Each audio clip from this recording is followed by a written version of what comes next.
The following video contains content some viewers might find disturbing. The views and opinions expressed here are not facts and are nothing more than entertainment. The views and opinions are not facts and do not represent the views and opinions of Xirtus or our channel, and do not necessarily represent or reflect the views of the guests, YouTube, Google, mainstream media, society, or civilization at large, or anybody. Viewer discretion is advised.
Well, that's pretty much it. So how was your week? How you guys? That was made in 2020, right? I wish to God. Right? Actually, that was The Simpsons. That's from the Cassandra channel, I think. Well, let's just celebrate let's celebrate our comrade's spirit. All right. So we all love our buddy Kurt. You know, Kurt, soft spoken but wild. He's now in Florida, becoming scuba certified. That's what he's doing today. So just, congratulations. This is what we could be doing with our time. We should all be so lucky to be scuba certified, right? Also, very useful skill. Let's celebrate that baby, Andrew. How's it going? Look at that. That's not just a bouncy Is that ball a new baby since last time? Another new baby? He just keeps printing them out. This is the same new baby. Oh. She's a few weeks old. Are you breastfeeding right now? It looks like you might be breastfeeding. I don't know if there's a hole in there. I like the glands. Yeah.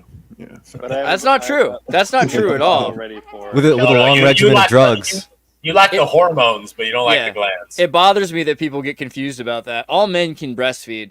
All men can breastfeed. Yeah, it's really important. Like, let's say that a woman dies, giving birth to a child after like a dozen or so kids, in the Middle Ages or the ancient times, and then the man has to take care of his babies. Yeah, nature's got a way. So it might suck for a week or two, but you'll get there. Is the point?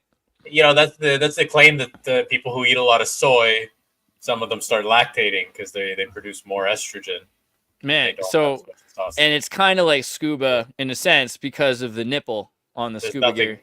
There's nothing more masculine than scuba diving. That's true.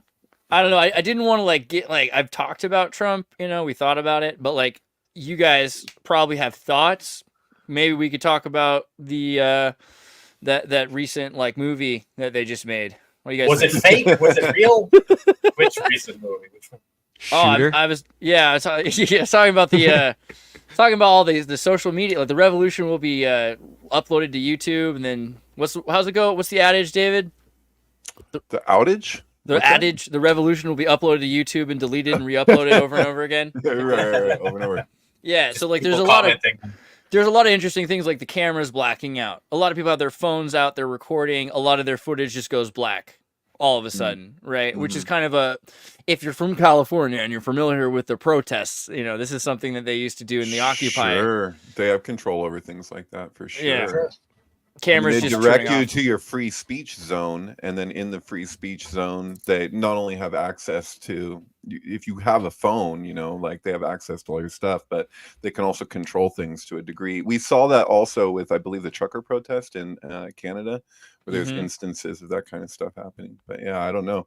I'm just I would really like to see another angle there, and you have one main angle, and I don't know. I'm on the fence. I don't know what you guys feel like, but I'm as of yet, I'm not able to take any ultimate position.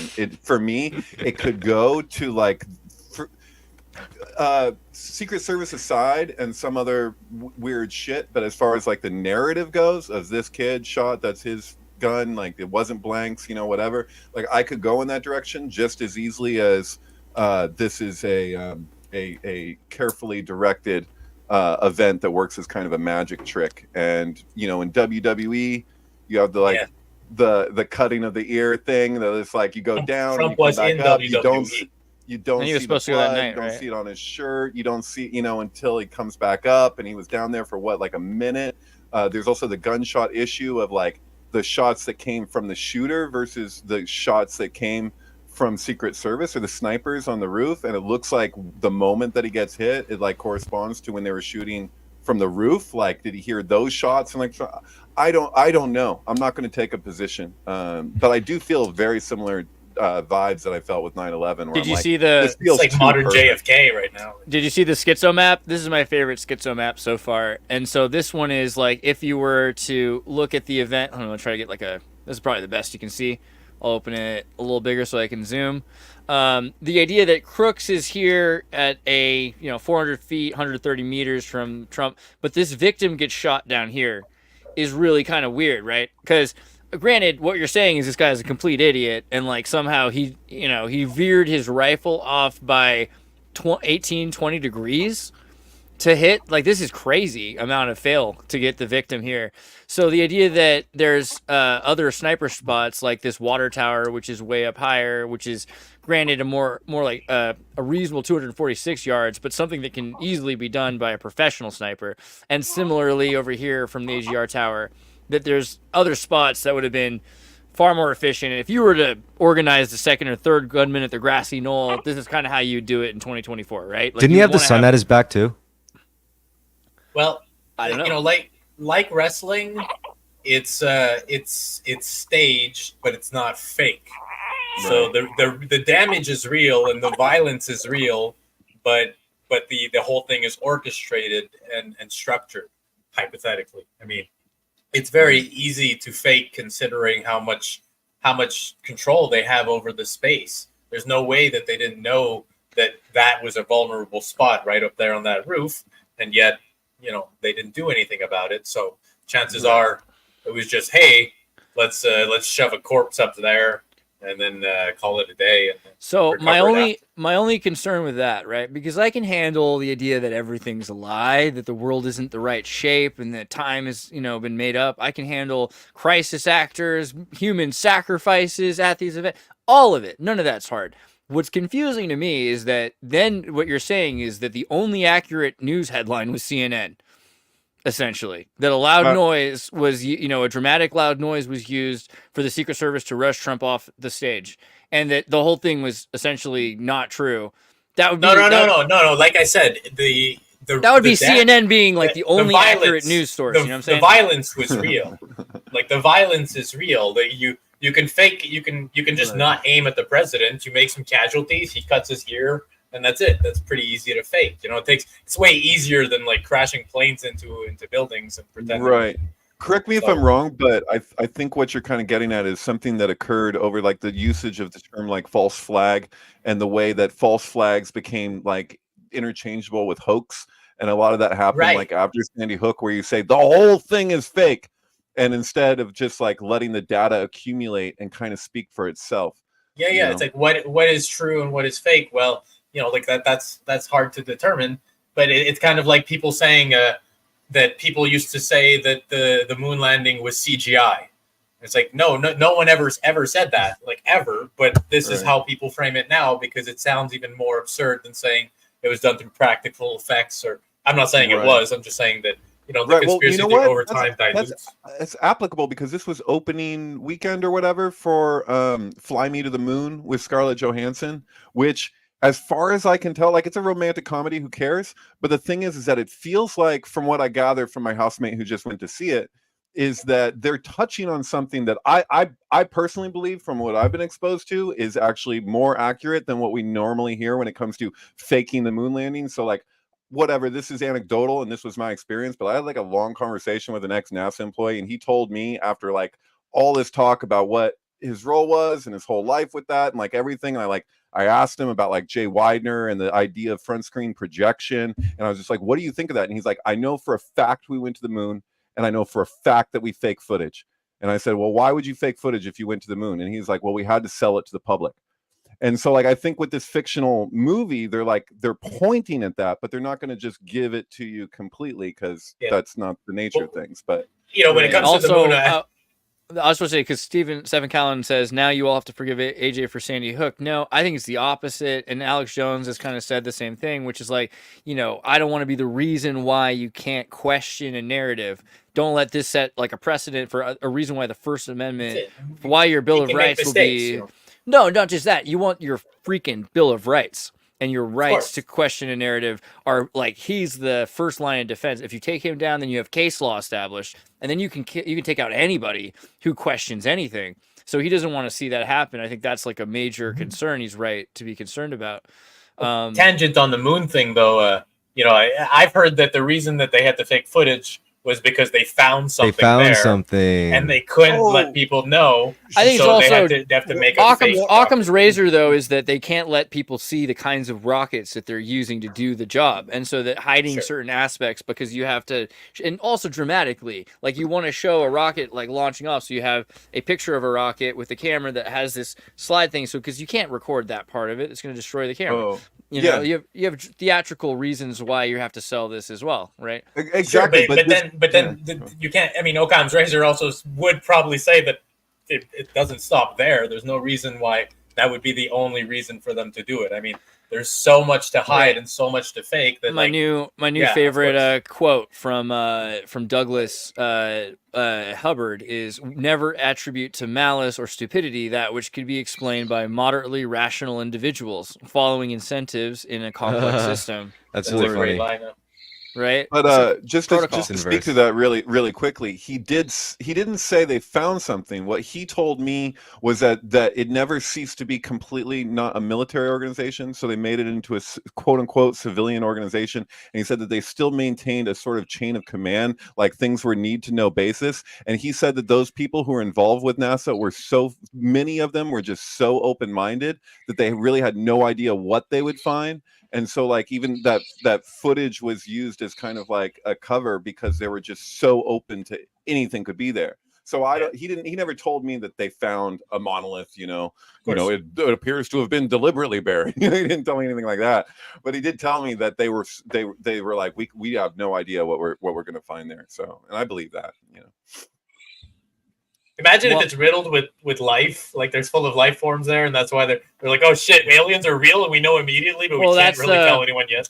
That's the Hollow Moon, right? The Hollow Moon theory. Who built the moon? The Soviets wrote that book. Who built the moon? I mean, and David Icke, who he's been saying some pretty reasonable. Let's just put it that way. And as far as David Icke goes, variably, he's been saying some rather reasonable things this month, and that's kind of interesting. But the Soviet, like, once you latch onto the Soviet thing, my heart is drawn to you. And so by talking about the Hollow Earth theory, the idea. I mean, this also goes back to Africa. The idea that there are a dozen constellations of intelligences that are light-born, and that they have multiple colony, like a intercolonial civilization in the moon, and the moon is a satellite that's following the Earth everywhere. That's fun, right? Like, who doesn't love that idea? That there's it's great sci-fi. Yeah, but I mean, the idea that we're all very different is also interesting. Like, we were talking earlier today about like the rhesus genes and like type O negative blood and everything like that. Like, what do you? I mean, go ahead and smirk, Vincent. But what do you think about this idea that humans? It's like the South Park episode where we're like, just every race is actually a different alien species, and we're just brought here. Well, now you brought up South Park and TV show. Now I love you even more too. You got me smirking at the idea because I'm like, South Park did it, and that makes me laugh. It's Earth. We brought species from all over the galaxy and put in one place. What will they get up to next? We got to mention the space Jews, though. The space Israelites in there. That controlling space Hollywood. Do I have that post? Oh man, so I got to look for my There was a couple posts about that were really interesting to me. The Tengu Torah scroll. Do you guys know? Oh my god, I remember. Super interesting. That is I remember when I posted that. Yeah. Yeah. Why don't you? Well, hey, you know more about this. Why don't you tell me a little bit? I really don't know that much, but all I know is that in Japan they released this TV, I guess nighttime special or whatever, this report where they tried to determine if the Tengu, these mythical demons in Japanese folklore and mythology, were actually Jews. And I think if you look at like the symbol or the kamon for some clan in like ancient Japan, and I think they were like supposedly a clan of immigrants. And if you look at their symbol, their clan thing, it's like it's the straight up Star of David. And I thought that was like really funny. Dude, and the hats and everything like that. Yeah, absolutely. But also but it's funny as it is. You go to the Japanese, and we talked about this, Japanese regalia, and the imperial regalia of Japan is one of the major Japanese conspiracies is that it has "I am that I am" written on the shield, right? So even this is rather important to the Japanese culture. This idea that when they turn the sheet, they found Ayesher, Asher, Ayer written in this kind of Proto-Canaanite script. Ehie. So did it actually say Ehie on the artifact? Yeah, and these are Hebrew. Right, except it's in like a proto, it's like an Arabic or like a Aramaic kind of writing. It's not in that style of writing, right? Well, here's the thing. I mean, I know what you're saying here. It's like the thing about the Japanese, they're always kind of into like all this esoteric occult like shit. Like, I mean, even if you look at their like cartoons and stuff, it's like a joke to them, but they're referencing like some serious like old school occult traditions and like in canon, and I'm like, wait a minute, this is like fully formed stuff. They didn't, it's like, it's kind of weird, it's kind of uncanny. They tend to reference like medieval alchemy And I'm not like think you could extrapolate that we're talking about more ancient. I mean, that's still ancient is relative, right? But like Full Metal Alchemist and stuff, and a lot of even like Cowboy Bebop, sometimes I'd catch things, and it's usually looked like inspired by Golden Dawn type more recent secret society stuff. But yeah, I don't know. I'm no expert on. Well, it seems like Japan are like they're cultural juggernauts. Like they're culturally just producing so much art that ends off influencing the rest of the world. That like they're mapping out the collective psyche of every culture. There's an anime for everything. There's an African American anime. I mean, about Africa, about Egypt.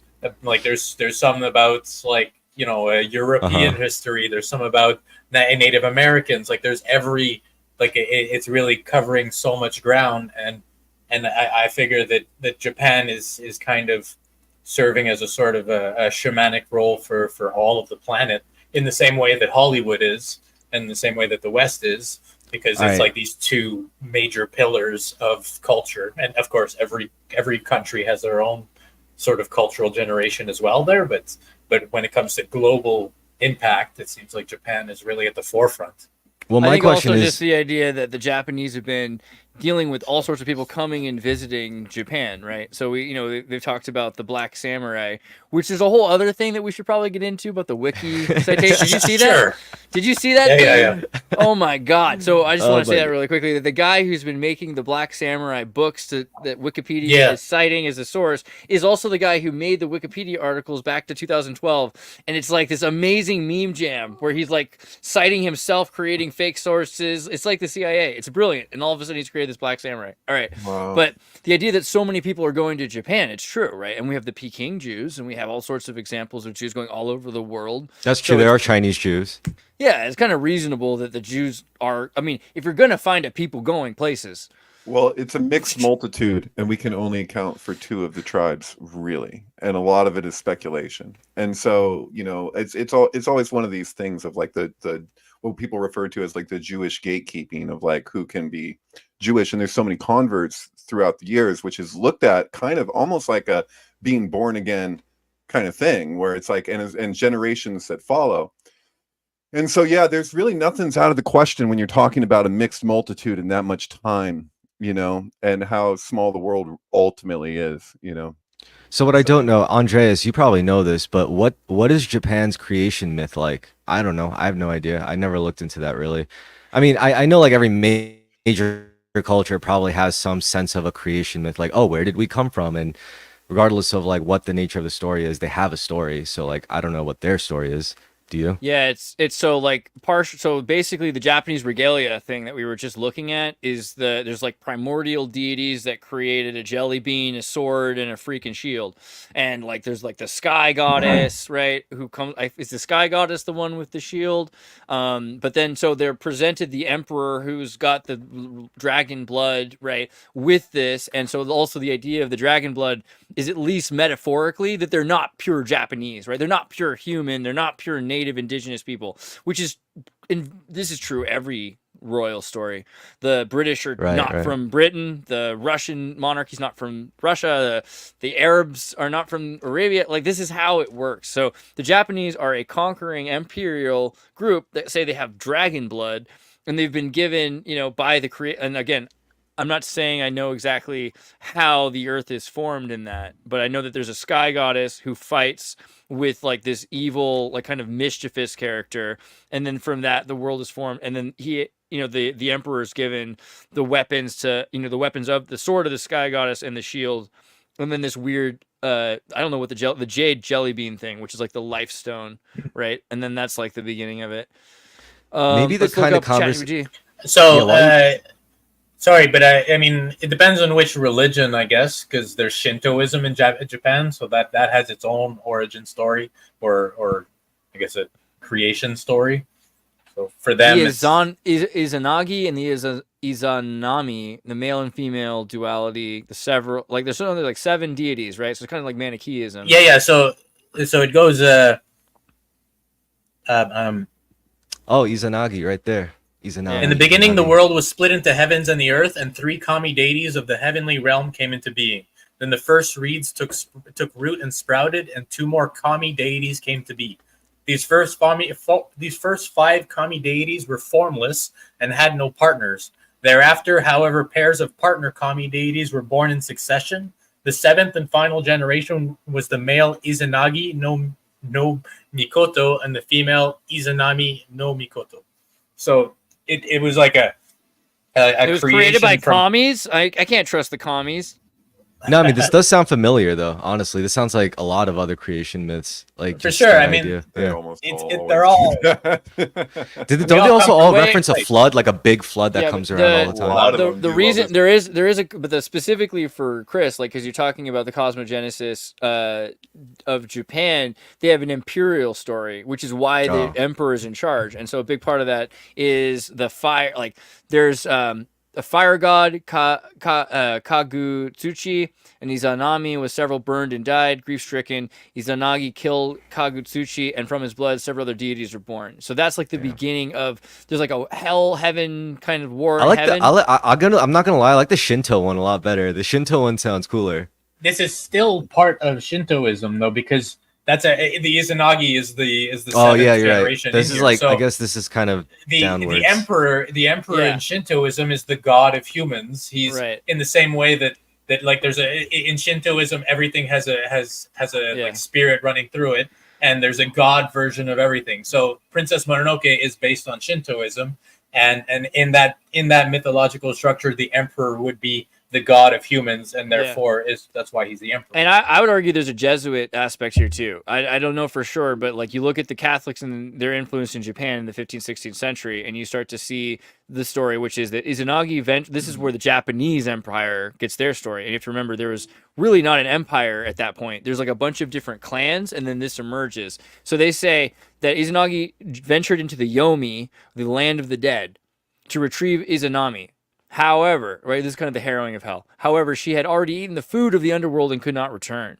Izanagi saw her decayed form and fled in horror, sealing the entrance to Yomi with a large boulder. All right, also Christ in the boulder. After escaping Yomi, Izanagi performed a purification ritual. During this ritual, more deities were born from the washing, including Amaterasu, the sun goddess, from his left eye. Okay, there's also kind of right. It's like, yeah. Yeah, the Dajil. So Tsukuyomi, the moon god, from his right eye, and Susanoo, the storm god, from his nose. Okay, so Amaterasu later sent her grandson Ninigi to rule the earth. He was given the 3 sacred treasures: the mirror, the sword, and the jewel. The mirror is that shield we were showing you. The sword is that thing from Zelda you saw, and the jewel is that little jelly bean, which became the symbols of Japanese imperial family. And they're hidden to this day, right? They moved them at one point, and the emperor nearly died like 10 years ago. Interesting. So it's Zelda, House of Dragon / like ancient Egyptian With some Jewish, Norse yeah. mythology. It also sounds like a kind of a rehash of some Anunnaki stuff, you know, between like all the Anunnaki Yeah, deities. because they're talking about like a primordial war of celestial, highly advanced figures that left us with something that, you know, left these people in charge after their time. You know, yeah, definitely. So before like the nuclear event that triggered the most recent ice age. Speaking of, like, when was there ever like a ice bridge or like a mass that connected Japan to the mainland of Asia? Yeah. Let me see, like Japan land bridge, not that long Because ago. it's like is it a volcanic archipelago or is it Well, all right, but before we go further, we also have to remember before the Asians invaded Japan, there was like people that were originally there, right? I think they were the Ainu or something. Yeah, of course. Yeah. Who are basically Scandinavians. I mean, they look rather similar to the Scandinavians. They have rather similar DNA. They're wearing Shipibo, it looked like. No, it's similar. It's not really Shipibo, but it looks and a lot like a lot of anime kind of focuses on Ainu, which I Yeah. always wondered about, like, because it's Hokkaido. basically everyone's always like, why does anime look so European? And it's become that way, but it started out because they were focusing on the Ainu. the wooden shoes thing is kind of a dead giveaway as well. I do love to wear those wooden shoes. They're pretty comfy. Oh, you mean in terms of Scandinavian? Yeah. Yeah. This is not what I mean when I say land bridges, but if I go back a page, it was land bridges of Japan. There's the Kuril land bridge. which is, I hope we can see a picture of it. No. Here, let's just look at Japan. Boom. Okay, so you've had land bridges from Russia, from Korea, from the Kuril Islands across, probably even south here at certain points. Yeah, that's a big reason why there are disputes with China, because of the Chinese Sea.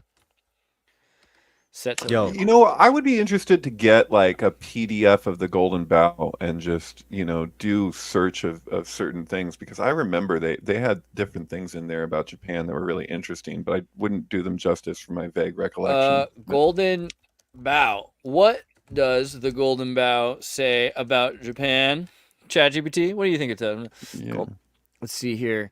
In the Golden Bough, Fraser touches on aspects of Shinto culture. Fraser describes Shinto as indigenous religion, worshiping the kami, emperor worship, fertility rites, taboo purifications. Yeah, we can go deep into any one of these if you type in 1, 2, 3, or 4. Fertility rites, Okay. emperor worship, taboo purification, Shinto. Yeah, just curious. Yeah, worth mentioning. Anyway. Damn. Yeah. Yeah, I think like this is the new way to look at the Golden Bough, actually, is ChatGPT. It's All- pretty incredible. Yeah. Just doing a search on the Golden Bough, and you can get down to specifics because it's so many volumes. I don't know if you do that. Like, I mean, can you download a PDF of the thing in its entirety, Oh, including what the Catholic Church had removed for years or whatever? Yeah, if you really want to. I mean, I think for the most part, what it ends up Dark doing web is be like, stuff. yeah, help me get a link to the For thing. the is more time, yeah, it's common. like the equivalent. It can tell you what exists. It's kind of like a torrent file. It tells you what exists and where, but you have to go get it yourself. And it can be a lie, so you have to like make sure, like confirm that this is true. Here it's talking about rice cultivation rituals for fertility, nature worship. If you were to say like emperor worship, we could look up real quick. Well, How about that? Emperor worship. And then it'll go into like that. And you could be like, which page, you could ask it like, which pages talk about emperor worship, and then it'll tell you the page numbers, and you can find it easier. It's just it's a friend, right, totally. I think all of Genie. East Asia is currently like in turmoil right now. If Taiwan gets invaded, that'll cause a lot of trouble. If South and North Korea ever decided, it'll never happen, but if they ever decided to unify, that'll also cause a little bit of trouble, for everyone. Totally. Yeah. And then Japan will get involved either way. Like they're gonna have to do stuff. I think I saw this really hard picture of like a Mitsubishi built F-22, and they had a Shinto priest blessing it. I was like, this is a hard ass pick. Yeah, I don't know. It was really cool. And it was cool that it was made by Mitsubishi. I was like, yeah, Mitsubishi making fucking warplanes and shit. Cool. I feel like America under Trump, God Emperor, it could be that, the fifth element America, like the United States of the world, that emerges, that timeline where the world becomes United States instead of United Communists. 2010, is that what it's called? Not 2001: A Space Odyssey, but 2010: The A year Space we Odyssey. make contact. Yeah, that's a very Soviet world order Yeah. versus I'm saying more of a like America world order is like So Fifth Element world order. Is Warhammer like the future? Warhammer Space, could come Space out America? of either Warhammer Space comes America? out. Warhammer Space comes out of- America. Like, But no, but Warhammer- you're the one who said Trump God Emperor, Yeah. and that's a reference Yeah. to Warhammer. So Warhammer happens I get either it. way. There's no way out of Space Warhammer. fascists, though. Yeah, You're I believe not in that. You're not getting out of Warhammer. That's happening either That's way. the- Like, honestly, I that's guess why Warhammer is just the that's why I worst. hate Warhammer. I fucking hate Warhammer because of how bleak and probable it is. Like it's Well, you read that. that's bad. That's bad because it's lowering you to its level and making you feel hatred. You shouldn't hate Warhammer. It's making you feel the thing that you hate Warhammer for. David, you're how- right, you're right. I should embrace it. I should embrace the God Emperor, the coming God No, Emperor. that'll- you should just observe it neutrally. what is the Warhammer all about? Tell Oh me. my God. Warhammer, The future. Warhammer- It's the future. Look, from what I There's only understand war. from what I understand about Warhammer, it's basically you have to be as pious and as disciplined and strict as possible, or else absolute damnation every single time. There is only corruption or fascism. Those are the two options. So it's either you're completely entrenched in this religious machine god like fusion, or you give in to absolute chaos, and out of that, literal demons and corruption erupt out of that.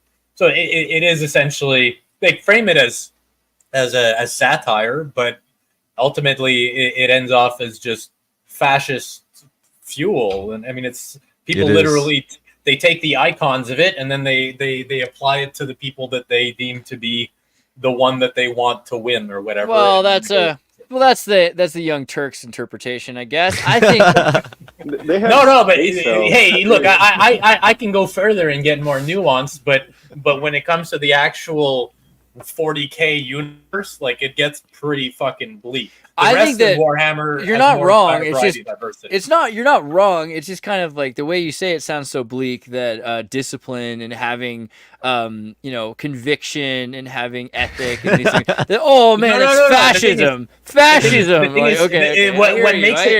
What makes it fascism is the way that they enforce it, and they enforce it through extremely harsh cruelty. Violence. No, it's Hobbesian. It's Hobbesian. So you're living in a world where you got these John Locks walking around getting their dicks whacked off. These guys saying, okay, I'm going to have a world I believe a world should be like, blah, blah, blah, blah. And then somebody kills you, right? And so in a Hobbesian world, there's violence and chaos, and that's decided in a different way than in the human system, which is a synthetic artificial intelligence.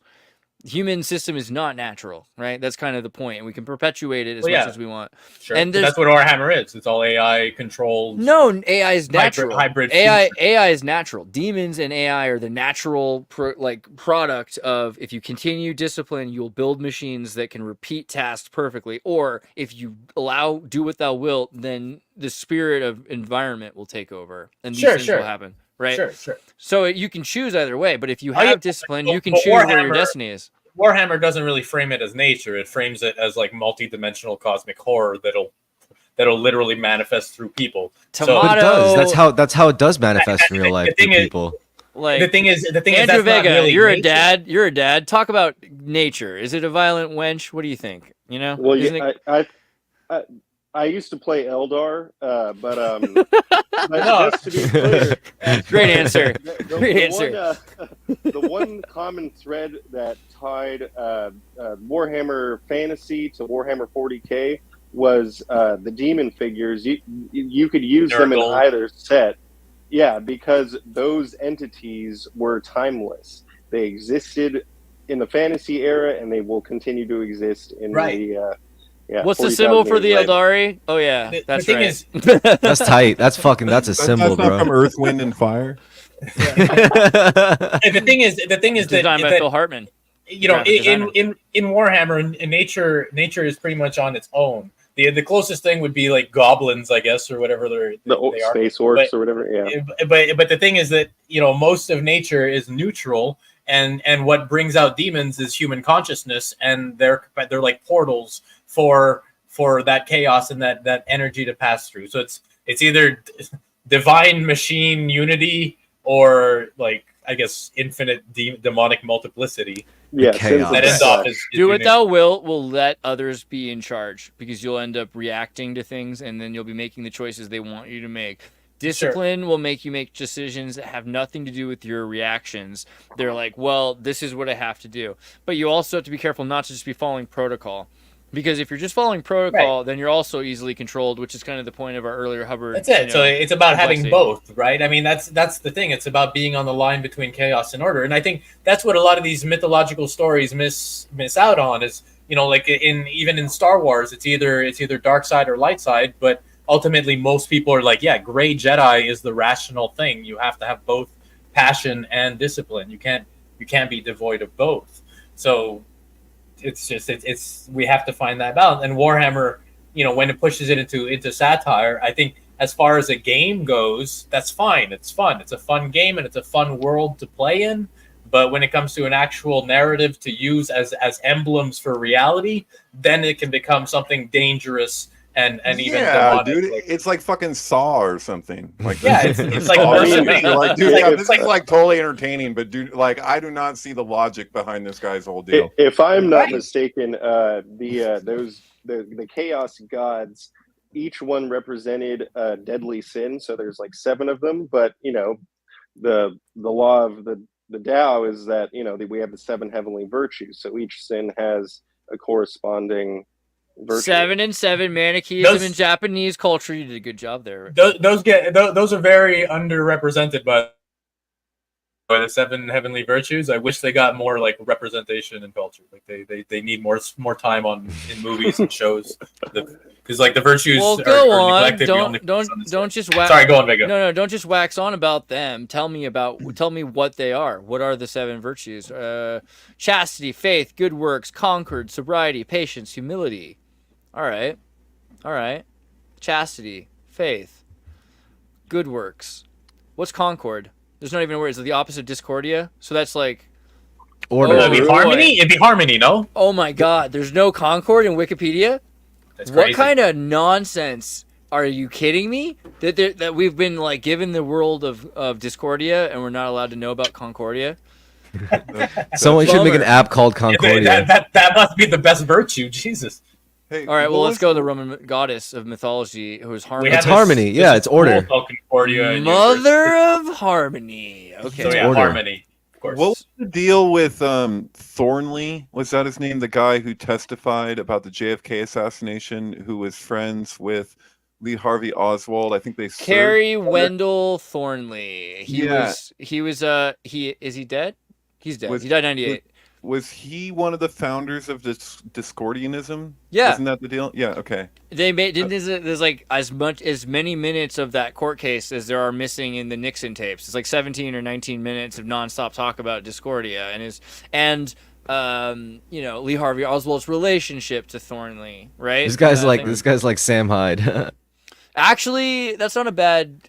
Thornley's pretty interesting. So he was a Discord. What do you actually, David? You're kind of being naive about it, but I feel like you know more. Well, I looked at Adam Go-Rightly's writings on it at one point, and that was maybe in 2012 or 2013 or something. So at the time, it was impactful because it was so empirical. The connection between Discordianism, it's not far removed from Lee Harvey Oswald. So, like, I would have really have liked to seen what Lee Harvey Oswald had to say beyond him saying I'm a patsy right before he was shot by Jack Ruby. Right. So, but yeah, no, it's just, I mean, I did you guys see that this Crooks guy was on a Blackrock commercial? Yeah, so I don't that was know cute. I don't know if it's true or not though, right? Like, did you watch the commercial? I mean, I don't know. I saw it. It looks a lot. Well, people look like each other. I don't know 100% that I'm sure. People look like each other. He looks like a test tube baby, so they could have made multiple copies. He looks like Elizabeth Warren. He looks like some kid I would have cut class with and smoked weed with. One picture he does. Apparently, Discordianism was considered a parody religion until like 2005. It is and it isn't. So it's one of those weird kind of things. That's the thing. Isn't Satanism a parody religion? Isn't Buddhism a parody of that Hinduism? sounds like a psyop, but that sounds like a psyop, like to try to basically not make people take that seriously. But then you read it and you're just like, this is literally just like a set of ideas. Telling people that Discordianism was a parody was like the same as like the Subgenius to an extent. There's definitely a lot more to it when you look at Discordianism, especially because you can go back to the Mithra cults and you can see actual worship of Discordia. So there's Concordia, the goddess of harmony. There's Discordia, who offers the golden apple. The golden apple of discord also leads to new discoveries of truth, right? Discord and debate and sophism, they're all because of Discordia. So a lot of people. Can you worship both? Can you worship both? Why not? Yeah, I mean, a lot of people worship a lot of things. It's actually, you can only serve one master is a very like Christian concept. I think the idea that you have to pay your land taxes, your state taxes, your federal taxes is pretty natural, actually. Right, but he said specifically he can't worship God and Mammon. I don't know if he said other things about other gods. That seems more Old Testament. I'm not sure. I don't know. Right. Well, who's Mammon? Tell us a bit about Mammon. Right. What do we have here? Well, Mammon is like the idea. Well, my understanding was that it was I was about to say it was related to money and isn't wealth. Kind of the idea with the money changers and throwing over their tables in the temple and not touching the temple, which for me screams of 9/11. Mammon is personified trade center, and then Mammon is personified as one of the 7 princes of hell in the Middle Ages, often, and is considered to be like kind of a personification, like a kind of a Slavic demon of greed. Right. Well, it's really interesting to look at those virtues in contrast to the 7 deadly sins, because you have an example of like this idea that the Klipot mirror tetragrammaton. So it's almost like the demonic, whatever that might mean to you, you know, like it organizes itself to be a reflection of the actual sustaining order of that exists in nature. And so it's always this skewed, fucked up version of it, you know. So that's my feeling is like whenever I get into like conspiracy theory, like if you go deep enough with it, you can find an order that takes off where all the manipulation, like it goes so far, but it doesn't go all the way. And there's things that are unexplainable. Like if you look at King Kill 33, you know, and you just kind of put aside some of his personal biases or extrapolations, but just look at the information. He's looking at a conspiracy theory, but then he goes so deep with it that there's places where you're like, dude, how could they have ever have organized this? Like Scott Onstott's Secrets in Plain Sight is like that, where you can see the measurements of these Masonic buildings and all of this work that's put into it, which is obviously very intentional, but then up into a point. And then sometimes the most baffling stuff is like, what kind of human ability could ever even like accomplish that? So you kind of like, I think you come up against an order that exists in nature, you know, but you it's a shell that surrounds it. It's like the people conspiring, you know, there's all these levels of manipulation that you have to get through to get to the actual order. I think what's interesting is that the rituals, a lot of it follows like a specific framework or a pattern, and it kind of like it all revolves around this idea of like intention, like willing blackmail. You know, it's like you do this, you go through these things, and it does kind of follow like a 7 deadly sin format, where it's like they you get indoctrinated, you know, you're in for it, and you have some potential to gain a lot of influence among society. They take you into one chamber where it's like you get to indulge in a lot of food and another with a lot of sex, and then they bring you up, and it's like they do this because apparently like it's better to deal with it in trickles than like a torrent, you know, than like an instant downpour. Right. So this is why they build you up until you get to the final phase, which is where you do like the kind of thing that you don't want to say on camera, you know, the kind of thing that you really just don't want to say out loud, but that's what they get you to do on camera, so that you get access to something that no one else in the world will ever even conceive of or even be able to imagine. But apparently it's enticing enough for people to be like, yeah, I'll do this thing, you know, in front of everybody. Maybe in a lot of cases, especially if you're going through the ranks of a secret, not so secret society. But I think beyond that, like they can skip all of that and just give you the fucking scopolamine and then film you doing whatever, and you'll just be like, okay. Yeah, sure. But maybe, you know, maybe there's a connection with the seven chakras in these sort of rituals, like the 7 deadly sins. Right. Yeah, closing off your connection with the divine, closing off your shit. The 7 firmament layers, the seventh heaven, the 7 layers of heaven, like the celestial 7 chakras, the seven virtues. In it was Manichaeism. I was trying to pull up Manichaeism up at some point here. In Manichaeism, you've got this whole idea of the 7 positive and negative, 7 light and 7 dark forces that work together. So the 7 virtues and 7 sins are kind of personified by the Manichaeans already as well. I was trying to find it. The father of greatness, the mother of life, the living spirit, the first man, the 5 sons of the first man, the third messenger, the column of glory, are the 7 virtues, versus the prince of darkness, the demon of greed, the demon of wrath, the demon of lust, the demon of envy, the demon of gluttony, and the demon of sloth, right? Which is very similar to that idea of 7 deadly sins, right? Avarice, anger, you know, these are... So there's a direct connection, I think, between this idea that there are primordial embodiments of virtues and of error. Right. Well, you know, even like Kabbalistically, you know, the way we represent the tree sometimes is a little misleading because it's not actually drawn in Zohar, or I believe in the Sefer Yetzirah, it's described, so you're meant to visualize. But even like the 7 lower Sephirot are what belong to the terrestrial. The supernal triad is above that, but those 7 spheres they're not really spheres. I mean, we say Sephiroth has no connection to sphere, but they're often depicted look at that snake, right? Yeah, so like they're often depicted in the more ancient world like as circles within circles. Like that's a more traditional representation of it. That looks like the Kundalini though, with the serpent and everything. Well, yeah, the snake moves up the same pathway as the lightning flash, and the lightning flash of creation is what's described in Sefer Yetzirah, of how the emanated flow extends itself into the lower worlds in this specific pattern. So the idea with the snake ascending is that it's moving in line with the pathway of this lightning flash of how creation came to be in the first place. So it's a lot about return, but it's that reptilian in us. It's that aspect of ourselves that is clephotic, but it's not nullified, it's not transmuted. So as the snake ascends, it's a transmutative process that we form into something else. So it gets kind of trippy, because like I wondered to myself if like maybe David Icke came across some reference to that at some point in his exploration of information, and just like didn't quite know what to do with that, and he just jumped to like reptilians in the fifth dimension or whatever it is that he says, you know. So well, I mean, I feel like Yeah. if you just go to Turkey or east at all, you start to see what Christianity is outside of Rome.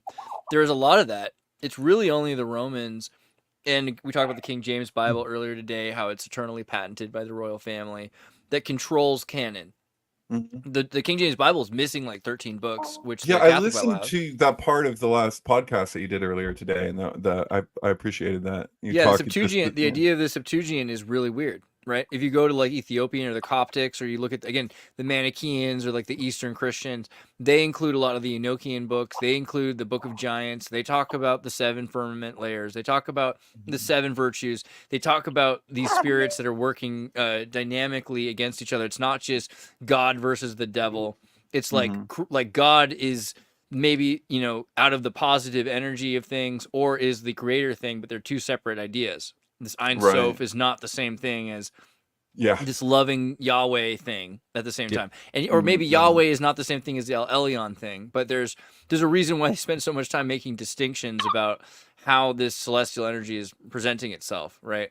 Oh, absolutely. And the Ein Sof is the reason why Kabbalists have been accused of being atheists for so long, which is really crazy, because on one level they'll be referred to as atheists because God can't stand out in space in any way, including in a mental image. Like there's no representation of that because of the nature of emanation. It's so etheric that you could never put that into form.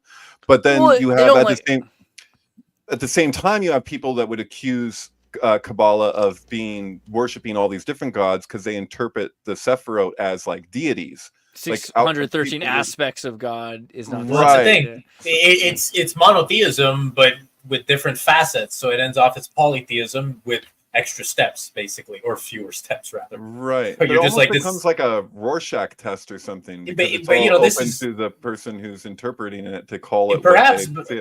It's I mean, it's the different interpretations that we have of that phenomena, and then people are like, well, that's my interpretation, and that becomes a facet of God, essentially. I mean, in Hinduism, they're all depicted with multiple faces and multiple heads because they have which is much later, right? Because that was a philosophy. Yoga philosophy predates Hinduism by quite a ways. And so that was one thing I was wondering too while you were talking about Japan's creation myth. I'm like, at which point in Japan did this become a thing, and was it more philosophical prior to that? Because you see that occur in a lot of the different roots of the different religions all around the world, where there'll be this philosophical kind of view, and then you get the deities emerge later, and which as a way to illustrate that perhaps, but then in the way future, during a military culture, you know.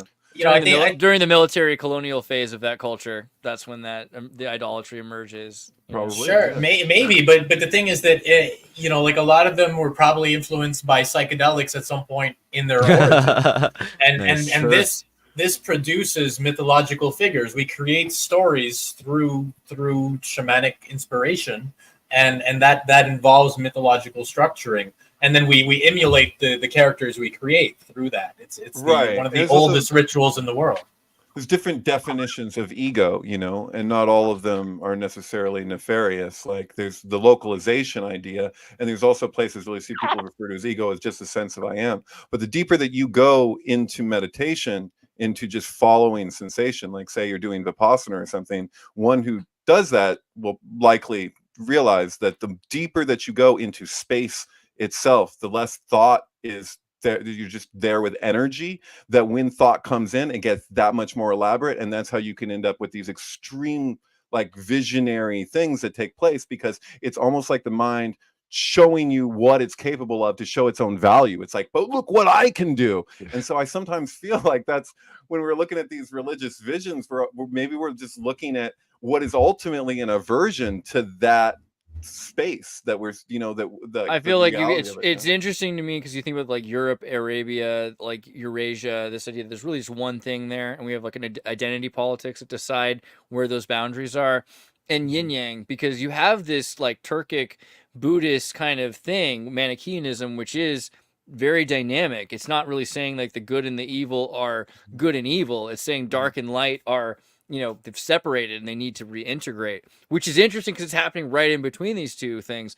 And their whole journey of like the antediluvian, like the Book of Giants is saying this is all happening. We're living in this post-apocalyptic time, which is a lot of these myths, like the Japanese myth we talked about. This is a post-apocalyptic time where these gods, these Warhammer gods, like fought against each other. And now I remember in Ancient Aliens, they were saying that there was nuclear bombs that in some Indian myth in Vedic history. Yeah, I think when it comes to like religious experiences like that, like especially just the individual kind where you really look inwards and you're forced to become like an objective observer of your own emotional states and your own thoughts that come because like you have no choice. Like you're either fucking up really bad in life, and that's where it's almost like ironic, right? Like the people who just stumble upon these like religious or spiritual experiences, they happen to be like, they start out as like the biggest fuck ups in life. They could be like crazy addicts, they could be criminals, they could just be like outcasts of society or just weirdos, just like people that weren't accepted, to the point where they were like confronted with like, I guess what Jung will call like the dark night of the soul or whatever. And that's when you go through that ascended experience where you're like, I have no choice. And you know, it's right. Like it's like one of those things where it's like that's the emptying of the cup, right? Yeah, it's like a forced emptying. You just throw that shit off the table. And I think those are the moments when like a layman or any random person is most primed to have a religious experience. Right. And it doesn't have to be like as traumatic as like your best friend dying in front of you. It could be something like really simple. It could just be a passing thought. And that one trigger is enough to just like give you an existential crisis and you're like, fuck man, holy shit, nothing fucking matters and all that shit. Well, that's a psychosis. That's a psychosis right there. The emptying of the cup is a psychotic moment. It's where everything, none of what you knew is valid anymore, and you got to refill it with something new, and you got to reconstruct yourself. And if you don't have anything to grab onto, like that's where your brain just goes like, well. But it's also very dangerous because like when you get in that state, you could like fall like headlong into like again like conspiracy theory, cults. You know, you could like get into cult worship and all that stuff. It's serious shit. That's a major thing that happened because of like the end of Manichaeanism, the end of like that kind of dynamic there, because you have people that then are rebelling against order, which is natural, and order doesn't work, and so eventually you have to find intention again. And then that creates these parody religions. Like Satanism is a lot of the time a rebellion against your youth, that you say, okay, I was traumatized, I was abused, and I'm going to do an inversion of this to try to fix all, like to undo as like to neutralize as or much get power of that back or something. At its core, it's an attempt to heal that wound, but it's doing it all wrong because it's like you're putting just vomit and piss in the wound instead of actually using something. I think evil still helps good in some weird, like the nature of things is things heal. Well, the thing is when you go down into that and you realize your wound is filled with piss and dirt, it's not actually helping you on an individual scale. Look but how infected I've become. I should probably cleanse my life and cleanse myself. But you got to go to the bottom in order to get there, you know. But in 100 years, it's not going to matter. Again, with like Warhammer's happening either way, so you might as well do the right thing for yourself. So the piss and the dirt doesn't like is it stimulate your spiritual immune system like a vaccination or something like that. I mean, the thing is, where the immunity, lower natural immunity. The thing is, the lower you go, the more you get inoculated against those things. I don't go to bars anymore because I'm inoculated against what they could give me, which was the poison that I was addicted to. I don't need it anymore. Right. And I needed to get. Or you don't need to pay $8 for a beer for it either, you know. Like sure, you know, but it's about reaching that bottom point where you're just like, okay, Like this is as low as I'm willing to go. You know, like if I go any lower, I die, basically. Right, but So- isn't it, dude? I swear, like I've been having conversations with people, and I just keep going back to this Nietzsche quote where applicable, and it feels like I don't know if it's always been this applicable or it just feels like it lately. But you know that when he talks about, I want to get the quote right actually, but about monsters. Type in Nietzsche monsters. When you're focused, hyper focused on a monster, that you yourself can become a monster. Right, when you gaze into the abyss, the abyss beware that you stares don't. back at you. Whoever Yeah. fights monsters should see to it that in the process he does not become a monster. And if Right. you gaze long enough into an abyss, the abyss will gaze back into you. So I feel Right, like this is the- everybody's doing this. Like But That's this is psych- the That's the this is the Psychonauts battle. despised. This is the despised icon sort of approach, where they're like I call it Spawn's dilemma. It's when you're using evil to combat evil, and eventually you just realize, okay, you've made yourself evil as a result. So, right, but it's not even just that, because I but think it's that there's it's something corruption. that's- Yeah, I agree with you. It's just there's the shadow element. Like that's where like this to me like feels like Jung was speaking to a very similar thing when you're saying it's the nature of repression too. Because if you're so focused on the wrongs that somebody else is doing all the time, this is the thing with like why I feel like Trump derangement syndrome works in both directions. But I would say that the left generally, you know, being so hyper focused on how they see how awful and evil somebody is, that they're just so focused on evil all the time that it's an energetic thing that like Right. the dynamics of that you like allow something to go under. It's like that idea that people who think that they're not susceptible to hypnosis, who like have Yeah. that assumption about themselves, like I'm really like they're actually generally more susceptible to hypnosis. You're either It's just- hypnotizing yourself I or get- getting hypnotized by someone. You know, the evil of others usually is how people justify their own evils. They go like, you know, the church is a monster in the eyes of people that are hurt by the church, and then they go, well, I'm allowed to go and reject it however I want and treat myself monstrously and eventually become. But a is it monster to really? people Is it the around me. lack? Is it maybe? This is the thing. Like, I'm not a big dualist. I never really believed in dualism. The idea that good and evil are equal doesn't sit logically with me. The No, you're idea more a that- supreme ruler type of guy. The idea that something supreme created something evil because they create all things, that makes more sense to me for whatever reason. Yeah, There's a yeah. lot of questions about that. Like, can an omnipotent being create something so heavy that they cannot lift it themselves? You have to wonder about what. Yeah. But you know, I think that it serves a function, right? Like what is experienced as evil is usually just suffering. That we're like, Right. someone made me suffer, and suffering is evil. Yeah, we So- should stop looking at the accuser as evil. We should stop associating this idea of like light bringer or dark bringer with like a Satan. And Satan doesn't need to mean evil. It should mean the accuser. For a lot of reasons, we should think of Satan as something working for God, I think. Well, I agree, but the problem is that people treat it as an icon and then worship it, and that's where it becomes a problem, because it's not meant to be worshipped. It's meant to be like, here's the embodiment of all the things that you're not supposed to worship. So And then that's you- why, and that's the circumstance where I'm thinking dualism is useful, because what you arrive at is Thornley and like the DNC and like the sort of chaos worshiping that evolves when you're saying we need to acknowledge this, and so from acknowledging it becomes worship. I think the right? problem is framing it as like just the term chaos itself is an icon that comes with negative connotation that people will literally twist in their head and be like, look, let's put spikes on the stars and shit. You know, like there's an aesthetic to it. It's that weird comes with because it. for in me, the same like way when Satanism has. when I hear and it's weird because Satanism does still have like connotations with me, but like it's different than the average American. Like I associate it with like beach cleanups and like vegans, you know? Yeah, so But, that's like- the problem. Like individual association, right? Even the most innocuous things could have both a negative and positive spin on it, or a polarity effect on Chaos, it. Like, chaos like something to me like means It's like I posted. chaos is serendipity. When I hear the word chaos, the first thought is serendipity. It's not. It's like epiphany, serendipity, innovation, disruptive technology. Those are the things. I don't think chaos is like, oh, a crisis. Like that's. I don't think of like, oh, there's a problem. There's chaos. It's the opposite. It's like, oh wow, out of chaos, order emerges. Right? Well, exactly. Chaos is something that you make things out of. It's not Is Chris really just that chill, or is he frozen? Yeah, I think there's a glitch in the matrix, and It looks like religious iconography right there. His It really battery- does. It does. It does, dude. He looks like he's doing martial arts, actually. That's pretty cool. His battery ran out. That's all. It's Tai Chi. Yeah, bro. The slowest Tai Chi of all time. Jesus, he's good. This is beautiful. Sorry, I didn't mean to distract. We'll get back to Chris. He'll be here in a second. That's Jupiter and Saturn, right? Yeah. Like in Right? palmistry, the way that they do that, it's like the Jupiter and Saturn finger. I always thought that was kind of interesting. Is Yeah. this does this count as a hold on.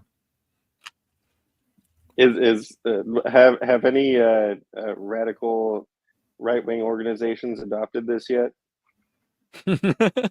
Yeah, I'm sure if you think about it, like the Catholics wait, in does that- Italy and Spain. Does it's gotta be- does that count as a mudra? That's two in the celestial, one in the terrestrial, I think is what that is right there. Does that count as a mudra though?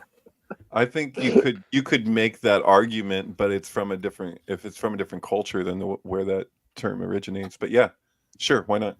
Like hang ten is a mudra as well. Mean, I'm sure it's used in a This was used as a power. I mean, it's basically this is like hand magic technology right here. Right. You know the origin of that, right? In Hawaii, I don't remember. there was a farmhand who worked on a plantation, and he would always be waving at people, but he lost 3 fingers in an accident. So whenever he waved at people, it looked like that. Brutal. Interesting. I did not know that. Thank you. Is that an urban legend or is that true? That's so No, it's It It's sounds hard to so know. true. It's hard to know, but it sounds true. I like it. I like the sound. it was the tour guide said it. I'm not sure if how factual it is. Oh, But Phil everything Hart. That else to was thousands of people, and so you know what? There was that rumor. Of course, I started Dude, that rumor. we're post truth, bro. Like the assassination attempt was real. Sandy Hook is real. Hold on, I got a video about that, don't I? Say Hang on a Israel? second. Israel's definitely real, right? Or they make it up. I can't even tell anymore. Hold on. Numerous investigations by law enforcement researchers and journalists have conclusively established that the shooting was real and not staged. Spreading false claims about tragedies disrespects the victims and their families and undermines trust in factual information, perpetuating harmful conspiracy theories. Similarly, the claim that Joe Biden stole the election is a conspiracy theory that lacks credible evidence. The election Sorry, that was not supposed to come out yet. That one's for later. That one's for later. Yeah, Phil Hartman. Phil Hartman is a genius who was murdered because My of man. Zoloft, right? We all know. But like, did you know that Phil Hartman was a graphic designer who did Crosby, Stills and Nash and Poco's album cover? I had no idea. Really? Yeah, he did America's album cover. Ooh, I know. I have that album. Several of them, bro. Seriously. And he's really Alright. into this weird kind of sigil art. Like when you look at the A for America, oh, come on. Calligraphy. Oh, no. Oh yeah, no, Sigil you're art. right. It is. This is definitely sigil art. Sigil art. Sure. Yeah. No, Crosby, Have you see ever it. Stills noticed and that if you I put see young it. with that it spells sync? I mean, you can extrapolate sync from it. Oh no, but yeah, I don't know why. dude, that In double, sync. the double Whoa. S too. Everything about In Sync, yeah. Crosby, Stills and Nash. This one's probably my favorite. I don't know. It's really good. The guy was a real special artist. He did a lot of good work. funny Fighting work. clowns. This is something I thought only AI could come up with. And look at it. It looks It like does a actually look like Denver- that. It looks like a Denver International Airport mural. It's amazing. You're right. You're right. Who is Phil Hartman? Why? What do you guys think about the sun and the moon, like the rocket and the industry, the bear at the theater? What? I mean, I don't know. What is Phil Hartman's deal? Is he like? Well, he's Troy McClure. he's clearly more. He's clearly He is. more than anything else. Look at the He's Troy gestalt of the McClure. Poco. He is. He was a very self-aware person that was very. He seemed humble, but had like this sort of grandiose sort of energy to him. I don't know how to put it. I think he's secretly a master synchromistic artist and Most likely. occultist probably from just the look at some of the like bands he's associated with. Of course, And, he was in The Simpsons. Come on. Yeah, there's something interesting about it. Oh, there he is. There he is, Chris. What do you think about all this? Did you know that Phil Hartman from like all your favorite shows was a graphic designer who did like all these sigils for America and Crosby, Stills and Nash? I think it's coming up. My bad. I just got dropped out because of this crazy storm, so I missed. I just got cut off. Dude, Where let's are pray for you? This boy's storm to go away. Me, I'm in New York City. Okay. I thought I saw lightning in the background.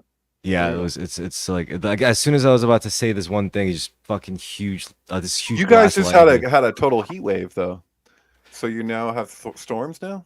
Yeah, You're all over the place. it's crazy. Yeah. Okay. Whatever, it's all good. So what I missed? You guys were talking about this Phil character. Yeah, so Phil Hartman was From murdered. McClure.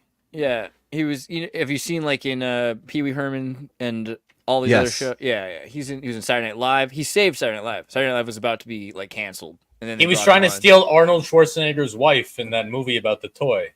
Right. He's in so many things. He's in News Radio with Joe He's Rogan. in Greedy, Radio, which was a play on the Anna Nicole Smith situation. Like it came out like the year after she got married, I think. Yeah, News he's in- Radio with Joe Rogan. Right. And so Oh News Radio- shit! and Michael so Foley. This is a big deal. Dave Foley. Dave Foley. Sorry. No, it's all right. He's Canadian. I have to pay attention to these things. But this show, I've said before, I think it's interesting that it's about like today more than any other show. All these self-esteem hurts narcissists, broken narcissists who have their own content creations, and there's a family around this content creation network, which we're calling a radio station because in the past. And Joe Rogan, he just knows all these bruised ego content creator narcissists, and he's fixing all their equipment for them and talking about the Trilateral Commission and conspiracies the whole time. Okay, is that Kathy Griffin? No, Or somebody who No. looks like Kathy Griffin, kind of. That's racist, bro. Proto Kathy that's Griffin. racist. That's all I'm racist. sorry to all the gingers out there. Or Not all redheads are the same. Radio, Okay. News Radio. What's her name again? I forget. I'm sorry. Whatever. I mean, Joe it's Rogan. not her, so Yeah, no, she's some girl from like Ohio. I looked it up at some point. Vicki Lewis. That's right. okay. Whatever. Vicki Lewis. She's not nearly as evil as yeah, she She was in looks- Godzilla. Yeah, she's just a hot. ginger. She's a hot. ginger, bro. She's a ginger. Bro. She's a ginger. But yeah, so I don't know, just the idea that he made fighting clowns and all these weird sigil art posters and everything like that, and that he was it just seems so interesting to me that he had this other side to him that no one knows about, and he just played the straight man all the time, like playing a straight man, playing like the stable straight man, and then you get murdered. There's just something to it, you know what I mean? Right. Well, he gives me the same vibes as what's the other comedian's name? He played with the Olsen twins there. Oh God, not the guy who Oh, became Bob like Saget. Bob Saget. He gives me some Bob Saget vibes. You know, like everyone considers him to be like this clean guy, but like you're like this guy's probably into some really weird stuff somewhere down the line. Yeah, for all Andy these Dick people was who a don't fan of the sync community, actually. Oh really? Pretty sure. I think he did a Radio 8 ball with Andros. I'll have to check, but I'm pretty Medical sure. smoke. We should Yeah, get Andy I know Dick on. He's you know, like I know he's like doing a lot of bath salts and having a hard time, but like Yeah. he seems like a really interesting character. And like I don't know, like my far from it thought was that Andy Dick was responsible in some way for the cocaine at the party, allegedly that his wife, who was out of rehab, you know, relapsed onto. And that was part of the major fall of their relationship where he's like, I'm going to leave unless you go back to rehab.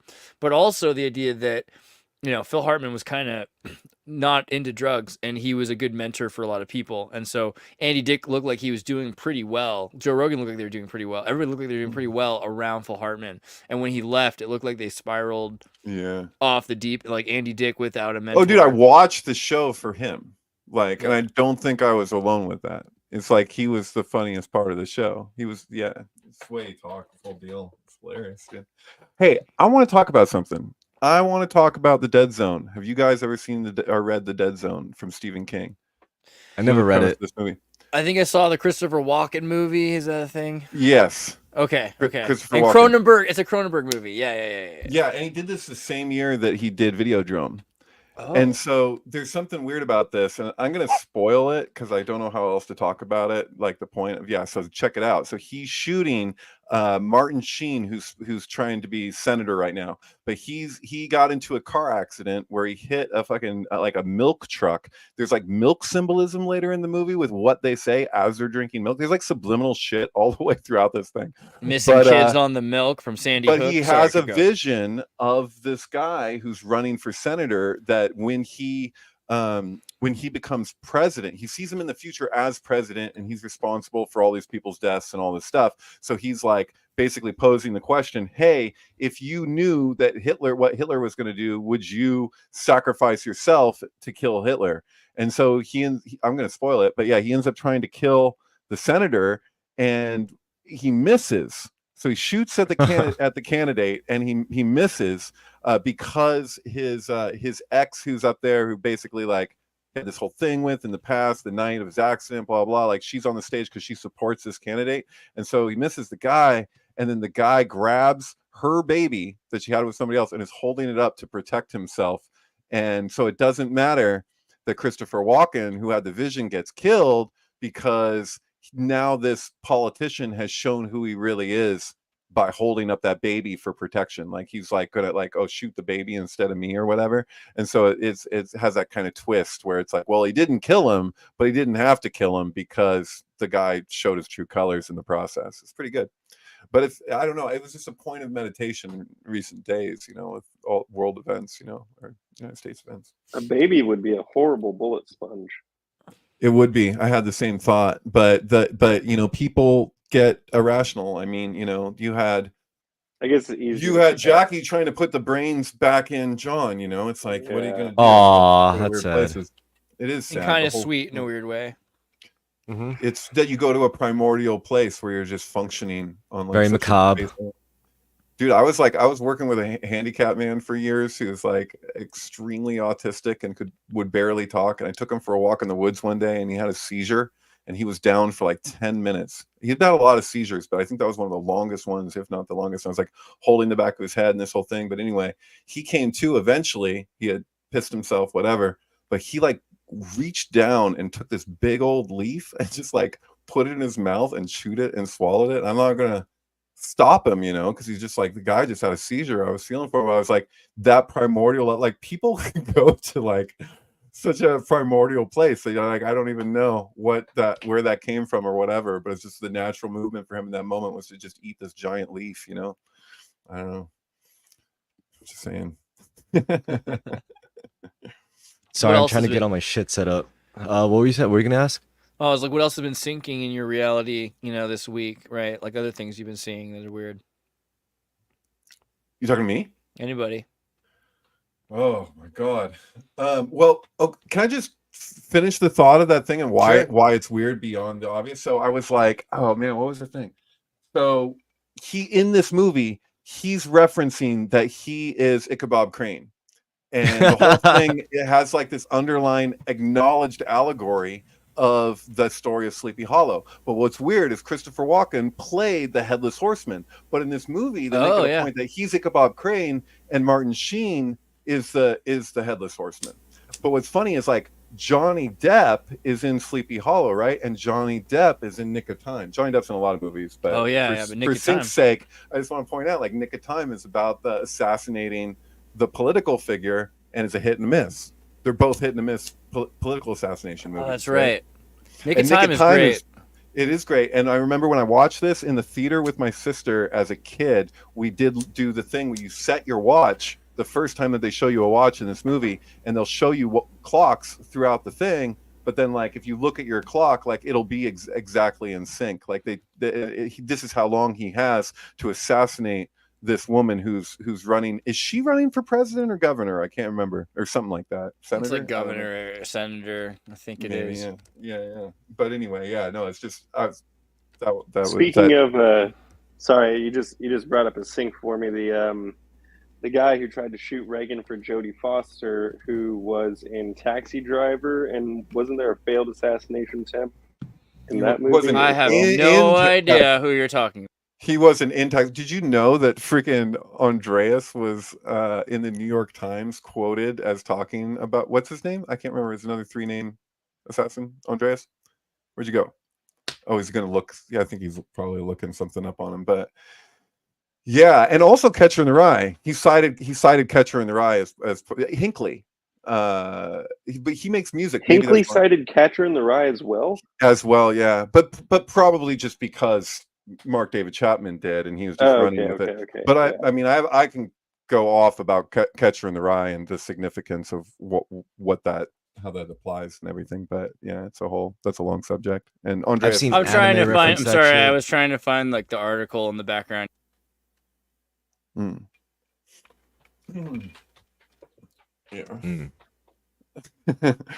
No, the kicker is the sequel to Catcher in the Rye, which is called The Last and Best of the Peter Pans. And so like if you know, like John Lennon was killed over Catcher in the Rye. Here it is. I'm Yeah, sorry. you know, I'm the sorry. whole thing. John Go for Hinckley it. sold out Brooklyn concert is canceled, right? So John Hinckley Jr., who was hold on. John Hinckley Jr., who was the son of John Hinckley Sr., who was friends with George Bush Sr., who were together at a dinner party like the night before all this went down with Reagan. Okay, so just there's that little aspect to it. Who never goes, like, he doesn't go to jail. He goes to a mental institution for a little while, but then he goes out and he lives for the rest of his life in DC at his parents' house, and now he's just hanging out and making music all the time. And he's got like a YouTube channel where he makes music, and he had a sold out concert, and his sold out concert was canceled because, you know, people were worried about like the safety or whatever the heck of the thing like that. And then if you go into this article and you type in, but some of Mr. Hinckley's supporters see an important message in society, allowing him to perform publicly after decades of rehabilitation. New York Times. This is what the world needs to see, which is the ability to rehabilitate, says Andreas Xirtus, a podcaster from California who supports Mr. Hinckley's music. Somehow his spirit is still there and is making a positive impact with music. Sorry, It's actually really sweet folk music. Like it's not good. It's not like Manson. Like Manson's music was in good, his though, defense and mine. Because Manson's was darker. His isn't dark. It's just like these really sweet songs, you know. It's like Peace and Love. So be careful what you say to the New York Times, I guess. Is the lesson there. You know who took a musical 180 was the black metal artist who went to prison for killing his bandmate. It's Burzum, the guy from Burzum, but now he makes like Lord of the Rings music. Varg Vikernes. Yeah. Castlecore. Dude, yeah. So not Macaulay Culkin, but one of the other Culkins, Kieran Culkin or something, play him? Kieran Culkin played the guy who Varg killed. His name was Euronymous. He was, I think he was like the guitarist and singer. I think music industry hegemony is rapidly deteriorating as like the ability to produce music is just becoming more, I guess, accessible to more and more people. I think it's just chaos now. And I think like nature abhors a vacuum, so it's going to get filled up real quick with all sorts of silliness. It'll be cool. I like it, you know. How is Lords? Really I haven't seen Lords of Chaos. Is it worth watching? Do you recommend the movie? I mean, it's pretty. It's you know, it's spectacular. I guess it's got quite a bit of disinfo in it, but and actually Zach Bauer, he'll tell you all about that. He's like all super in this whole deal, and he has some real life connection with something here. I can't remember what the details were, but yeah. Yeah, imagine you be like super into like recording studio equipment and like into like microphones, and so then you become friends with a bunch of Swedish death metal musicians, and then like that's the movie I want to see about the neo-Nazi scene. You're like, whoa, where am I? I think that's that's better than Pink Cadillac. Yeah. I don't know. I think that happens more than people realize, though. Is like the music scene. Like we talked about Charles Manson and Hinckley and things like that. The idea of like Topanga Canyon, artists. People don't understand like how easy it is when you interact. I think that's like the real. When people talk about conspiracies, all that is just like human relationships.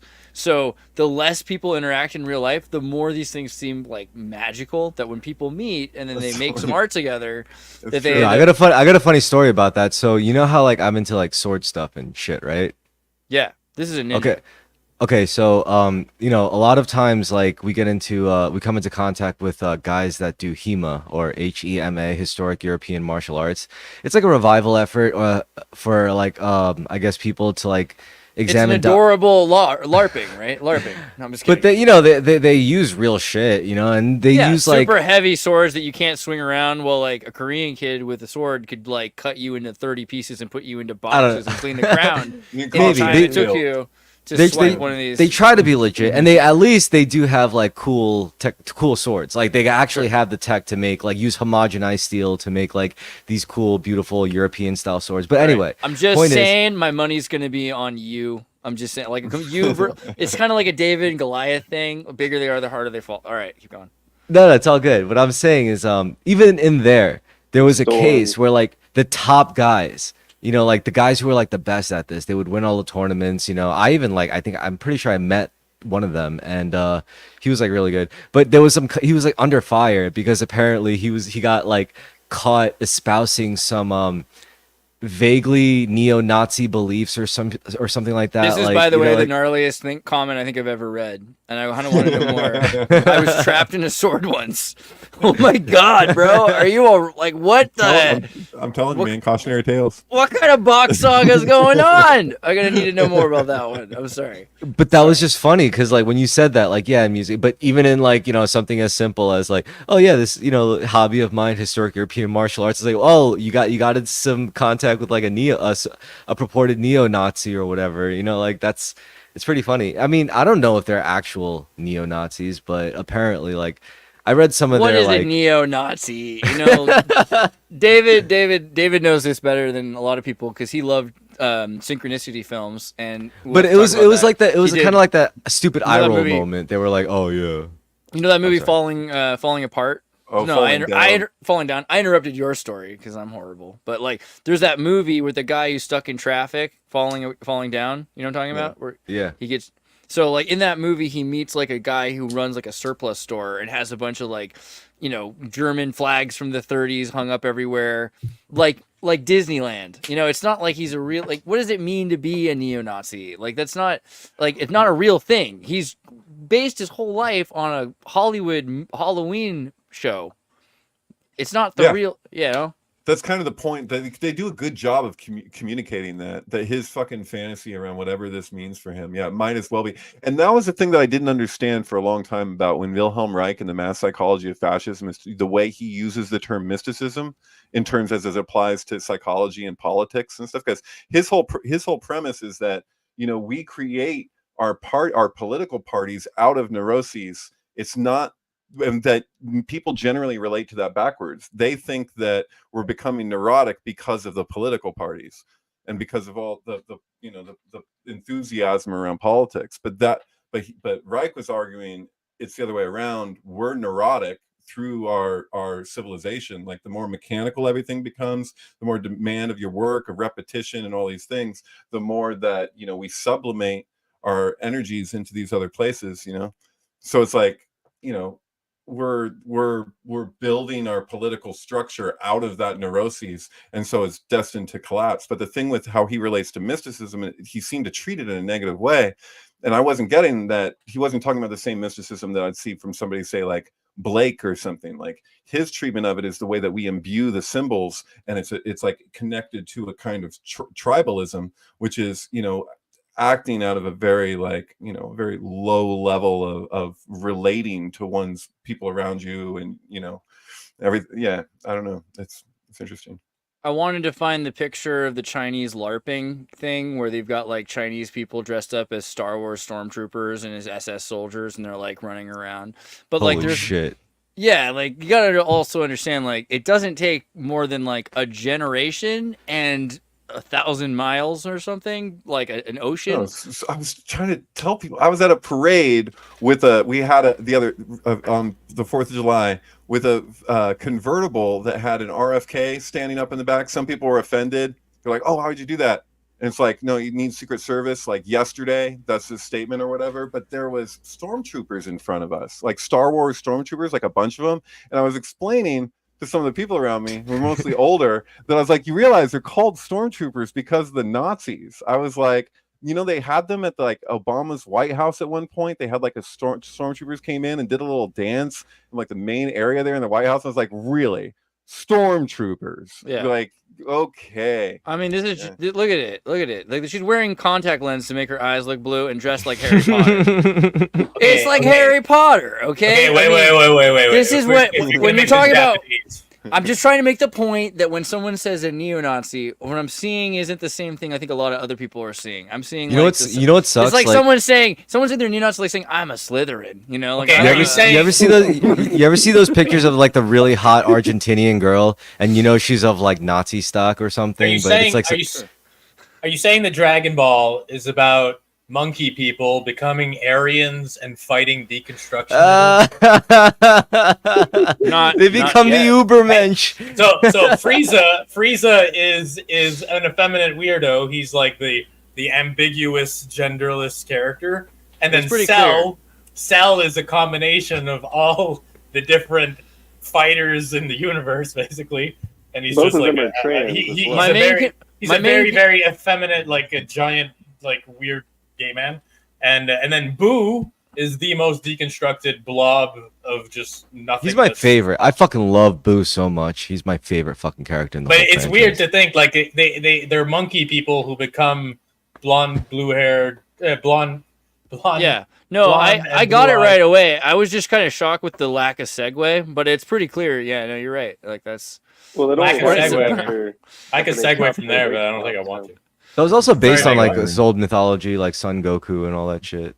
Yeah, No, yeah. I mean, the it's- Journey to the West. Yeah, like also like in the Ramayana. So this idea also of the monkey and people, right? And yeah, this idea of the monkey king who is playful. I was thinking about this the other day, how interesting it is that humans play. You know what I mean? The Like state that's of such play, yeah. Yeah, it's an interesting thing. Kids Homo playing. ludens.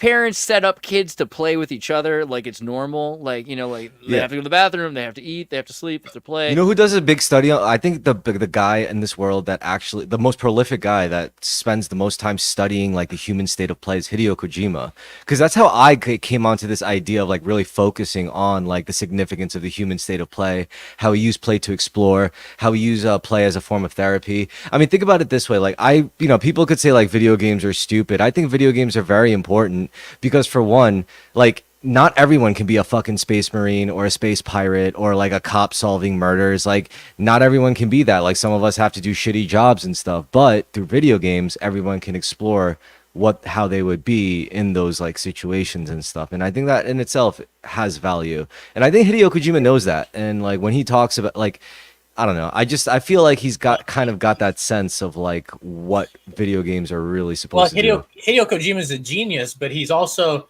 he's not in it for the exploitation of neurology. He's there to basically try to make it into something positive, something that'll amaze people, something that'll shock people and make them think. He talks about conspiracies in a domain that is usually just there to be propaganda for pro-military, basically. So he's there going, hey, look, there's things happening behind the closed doors and in ways that are hard to even imagine. Well, yeah, just look at like Call of Duty Modern Warfare. I mean, that's like blatant propaganda. For sure. That's blatant. The military is mad fucking cool. But it's bro. not. It's not only propaganda. It's also like neurology farming, because the goal of these things isn't to have a narrative that makes you grow as a person. The goal is to make you keep coming back and become addictive to the cycle until you become essentially you need something harder, and then they release a sequel or you move on to another game. But also, in his defense, he did make Death Stranding, and that was a more kind of like a more anti-war. I mean, Metal Gear Solid, I think at its core was always an anti-war game. Metal Gear Solid is an anti-war game all the way. Yeah, you're supposed to play without killing people and the stuff. The thing is, you create these sort of stories in these sort of mediums to speak to the people that are trapped inside the mentality that these things are good. So if you're Hideo Kojima, you're essentially a wizard competing with other wizards trying to control people's fucking thoughts. And you're going, instead of just making it, hey, war is cool and war is nice, here's like an actual message to reach the people that are so entranced in that propaganda. It's interesting the kind of people who like Death Stranding. A lot of people hate Death Stranding. Death Stranding is like if you think of it like an anti-war game, it's more like an anti-game, because it teaches you all the problems with like a virtual reality. If you were trying to make something more and more real, like you have to carry your weight and all this burden. Like it's all about carrying stuff. It's a walking simulator, but walking is ultra complex. We take it for granted. We just taking things with you, and like the only other characters are like you see like the ruins of other characters who played around you, which is this weird desolate kind of COVID like quarantine, kind of an homage to that feeling that we had, where you're like you only see like the remnants of other people being around you, right? Like living amongst ghosts, which are there still, which is like I mean, it's not what everybody wants, but it's a very unique thing, and it's something that changes everything. It's true art, and it is metaphysical too. It does kind of like paint an illustration of what the other side, quote unquote, could be like, and it separates the self with like the dead self or whatever, your soul. I recently got an excellent game called El Shaddai, Ascension of the Metatron. I highly recommend it to anyone here to go on Steam, get it. It's quite the game. That's quite a name, man. El Shaddai Ascension. It's about Enoch. It's about Enoch going to combat the angels that rebelled against God and provoked the flood by mating with humans and making the Anunnaki. The Nephilim. The Nephilim. Yeah. The freaks, so the Cyclops, the giants that just... It's kind of a lot of liberties, huh? Oh yeah. I mean, it's a Japanese game. I think it's made by the creator, the artistic designer of Okami, if I'm not mistaken. So it takes liberties, of course. I mean, they took liberties with their own religion. Might as well do it with other religions too. Great game though. It's like a Devil May Cry kind of clone. You know who did a good job of being mostly accurate with taking from probably similar sources was Darren Aronofsky when he did Noah. Which when I first heard about it, I was like, oh. Holy shit, I recently saw that movie. When I saw that movie, I couldn't believe I fucking saw it. Anyway, yeah, it's a crazy movie. I saw it. So I have a working theory that the Transformers movie, that they use like the original cartoon, like a template, but like that Megatron is Metatron, and that's why the Allspark is this cube, and that it relates directly to what I believe are referred to as the Watchers in Noah. So like Noah does a good job of taking from Gamora and all these different sources. It also this movie is like reflects in this really weird way that movie, that the other movie he did with Jennifer Connelly, also A Beautiful Mind. And so there's like a weird like, you know, Hollywood mythological tapestry going on. Yeah, they're kind of on the nose tapping into some serious shit. You know, I also recently saw this other movie called Gods of Egypt, starring Gerard Butler, and this is straight up just like, wow, they should just call it Anunnaki the movie. I was like, this is just uncanny. You should see it, Andreas. Have you guys not seen that? If you haven't seen Gods of Egypt, that's like one of my favorite movies. Actually, I think it's a base. I think I've seen it. Yeah, I've seen it. Yeah. Yeah, it's pretty legit. The Fountain for me though, Aronofsky, like that movie is one of the greatest movies of all time that I've ever seen. That one's really so really, yeah. He gives in that movie the whole template of the Kabbalistic tree, and it shows how it applies in terms of future or past, depending. So like him getting eternal life with the tree at the end, as a conquistador in Peru or South America or whatever. It's like that this is what eternal life translates to as with Malkut, because you know his eternal life is just him becoming one with gross physical nature. Like he takes of the sap, and then so that's like the level it's expressing itself as indulgence, that you're at the base of the tree, you just drifted down all the way, and this is how it expresses itself.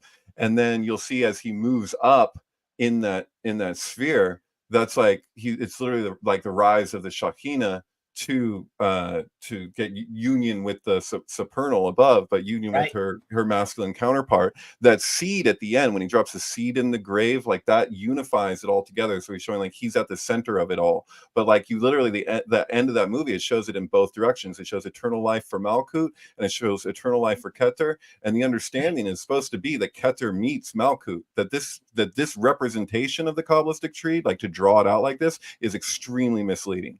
And then just but you still want to map it, you still want to show it. It's just really difficult. And so the way that he treats the tree as a sacrament as he's ascending up into the dead star, is that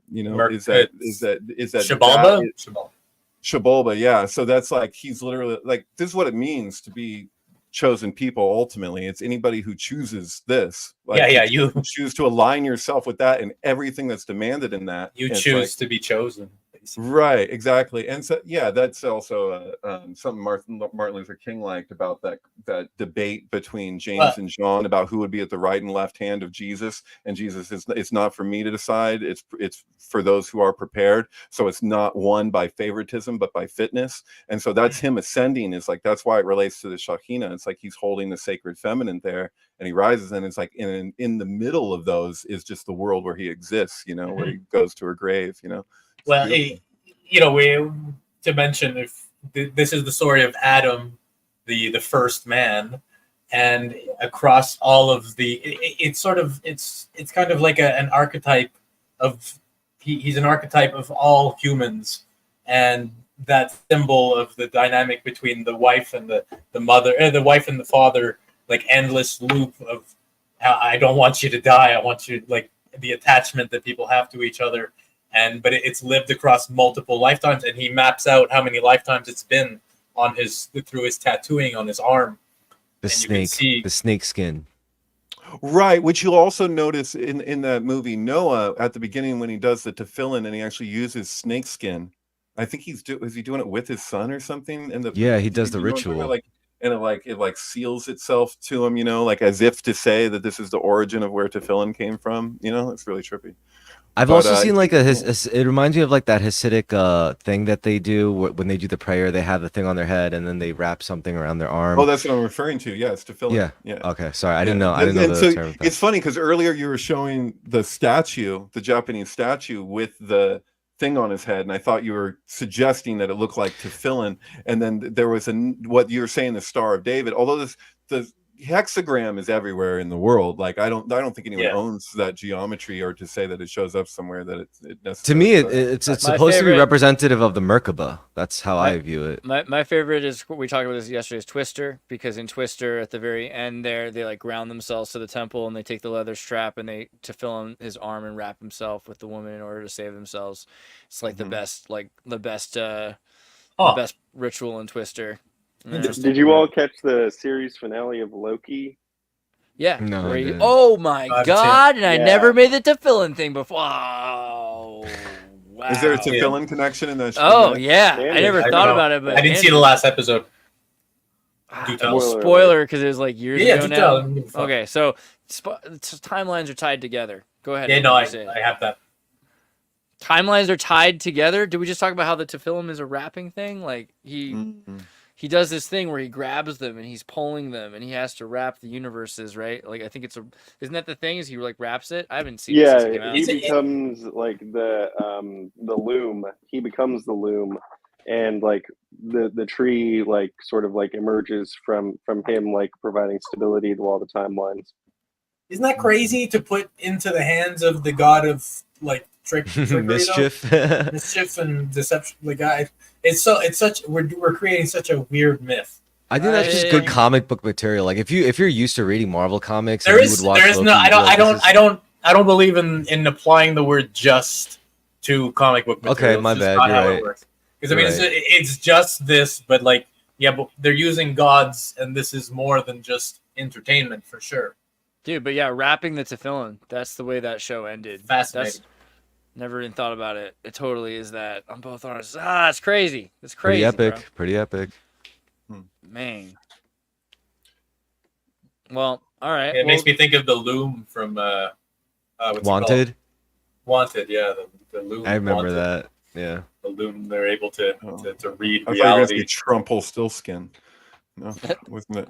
That wasn't that was a loom, right? Where he's turning the hay into gold or whatever. What was it? Straw into gold. Straw into gold. Yeah. Thank you. What about? Do you have any syncs? I was thinking about like Pence and Vance, like the fact that like the presidential vice president's names are both ending with the like. Right, and then you have like the Greek letter. What is that Greek letter called? Where it's the A and the E together, like tools anima. What indeed? What is the name of that thing? I just type Option Q to pull it up on my computer, and here it is. Yeah. What do we call it? They have a name. It's a ligature of O and E, but. Yeah, I was saying A and E because it's A and E. Yeah. That's the difference between Pence and Vance is the A and the E, right? I forget what that's called. This is name of letter. To digraph. Put in A E, not O E. This is some real esoteric shit. Yeah, it's not. Honestly, I miss that way. I think we should bring back that way of writing things. It's not the letter that I'm looking for, though. It's an A and an E. I think if you put that in, A E Greek. Yeah. I think so, unless it's lowercase, so that's how it works. But yeah. Oh, okay. Yeah, there we go. Weird. It's a different letter. Oh, then there's so many of them. Yeah, I feel bad. So it's like that. I was just saying that's the difference between Pence and Vance, right? So antepenultimate letter of the Danish alphabet. Mm-hmm. Damn. Yeah, I don't know. We should from now on only use combo vowels. Just like scramble all the vowels together. I'm only gonna do O E A E I E, whatever I gotta do to make it confusing. There we go. What's this one? Letitia. That's a cool name, Letitia. How do you feel about the VP choice? Literally just that. Just the fact that he can go because of the. That's like that's the only feeling I have about it. Does anybody have any other feelings? I like that his wife is Indian. That's pretty. That's cool. That's kind of I agree. yeah. That's true. Dot or That's feather? What? Dot Indian. Vedic, yeah. So his roommate was Vivek Ramaswamy, and his baby's name is Vivek. So It would have been cool if it was like if his wife was like Native American. I would be like, whoa. Wait, are you saying epic. Is that like did I hear that right? Is this like a cuck thing? Did he like? Is it his kid, or is this like? There's a lot of weird stuff. I convinced. There's a lot of weird What happened to stuff. Eric Clapton when Famous he threw last the baby out words. the window because he knew it was Phil Collins' kid? He had Oh this, my It's like, I know it's Phil's kid, and it's JD Vance. I once wrote that he quote convinced myself that I was gay. When he was a kid. Nice. Yeah. So I mean, Nice. there's a lot to wonder about all this. I guess. Oh. I don't know. But like, I thought you were born gay. Can't be convinced. That's the thing I wonder about. It's right? impossible to be convinced to be gay. Well, okay? some people like the idea that Allegedly. some people. All right. Well, maybe it's a joke that we're supposed to say it's a choice and all that. But like, I don't know about that because like the idea like, do I spend my day like at the end of the day like, oh, thank God I didn't like think about being gay. No, I didn't.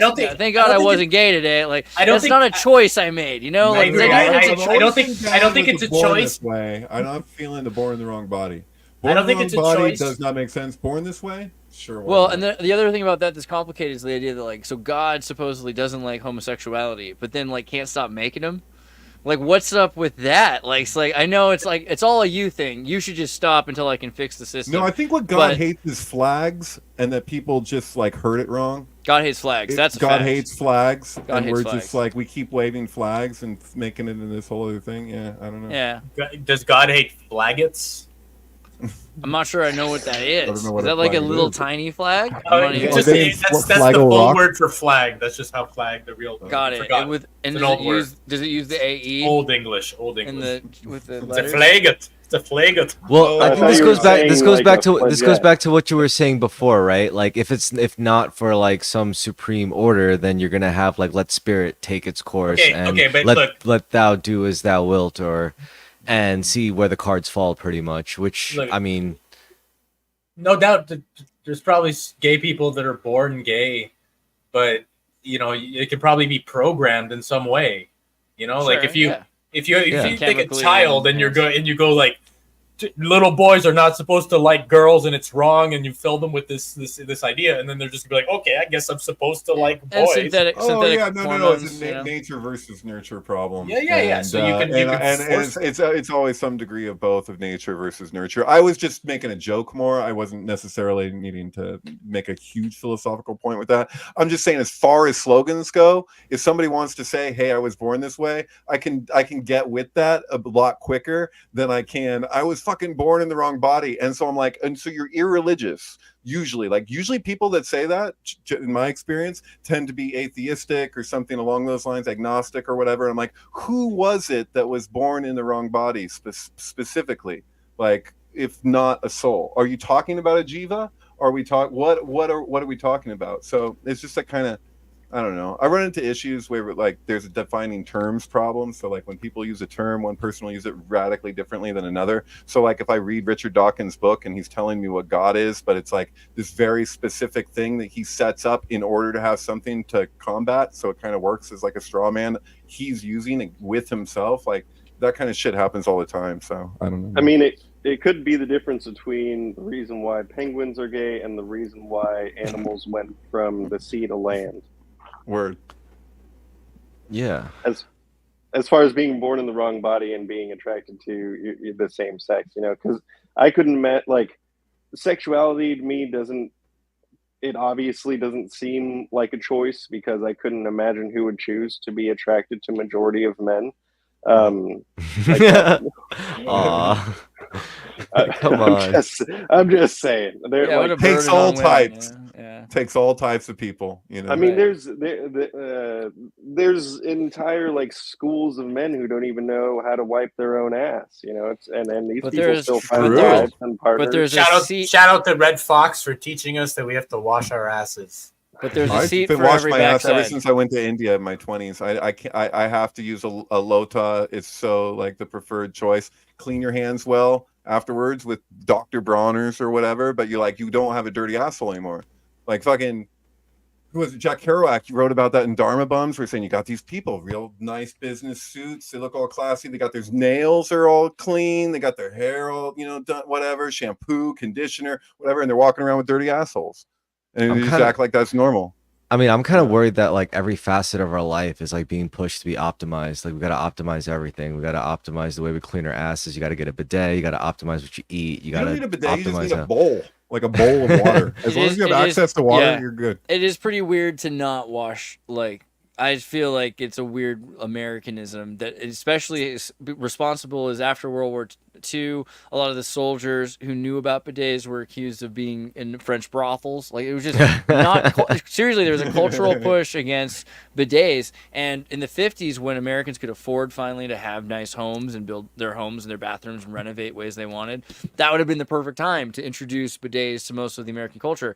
But you would have had to basically admit to your wife that you might have had like an illustrious past in the army, so you couldn't really talk about to be that fair, at the like end of I don't mind adopting better solutions in every facet of life. It's just I also say that knowing that like when it happens at like such a rapid rate, it's one thing if it happens gradually, but if it like happens at like an exponentially spiked rate, then it's like about it's a washing our asses multi-generation. with water right now. Am I? Wait, hold on. Did we change the Wait, topic? I'm like trying These to figure it are out. sanitation standards, and it's an important topic. So. Dude, I didn't have a choice, so like I went like a few months without having a choice. There was no toilet paper, and there's a bowl, and here's a little faucet next to the thing I squat on, and it was hilarious. It was hilarious that people were buying toilet paper during quarantine instead of bidets on Amazon. I What is wrong with this country?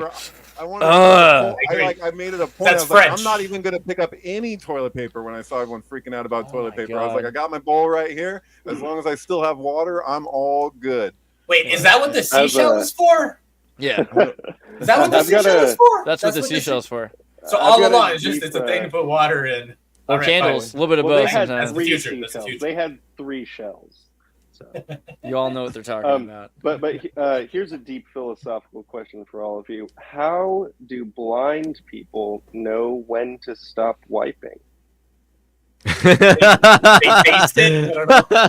No, if I were blind, I would just use wet wipes.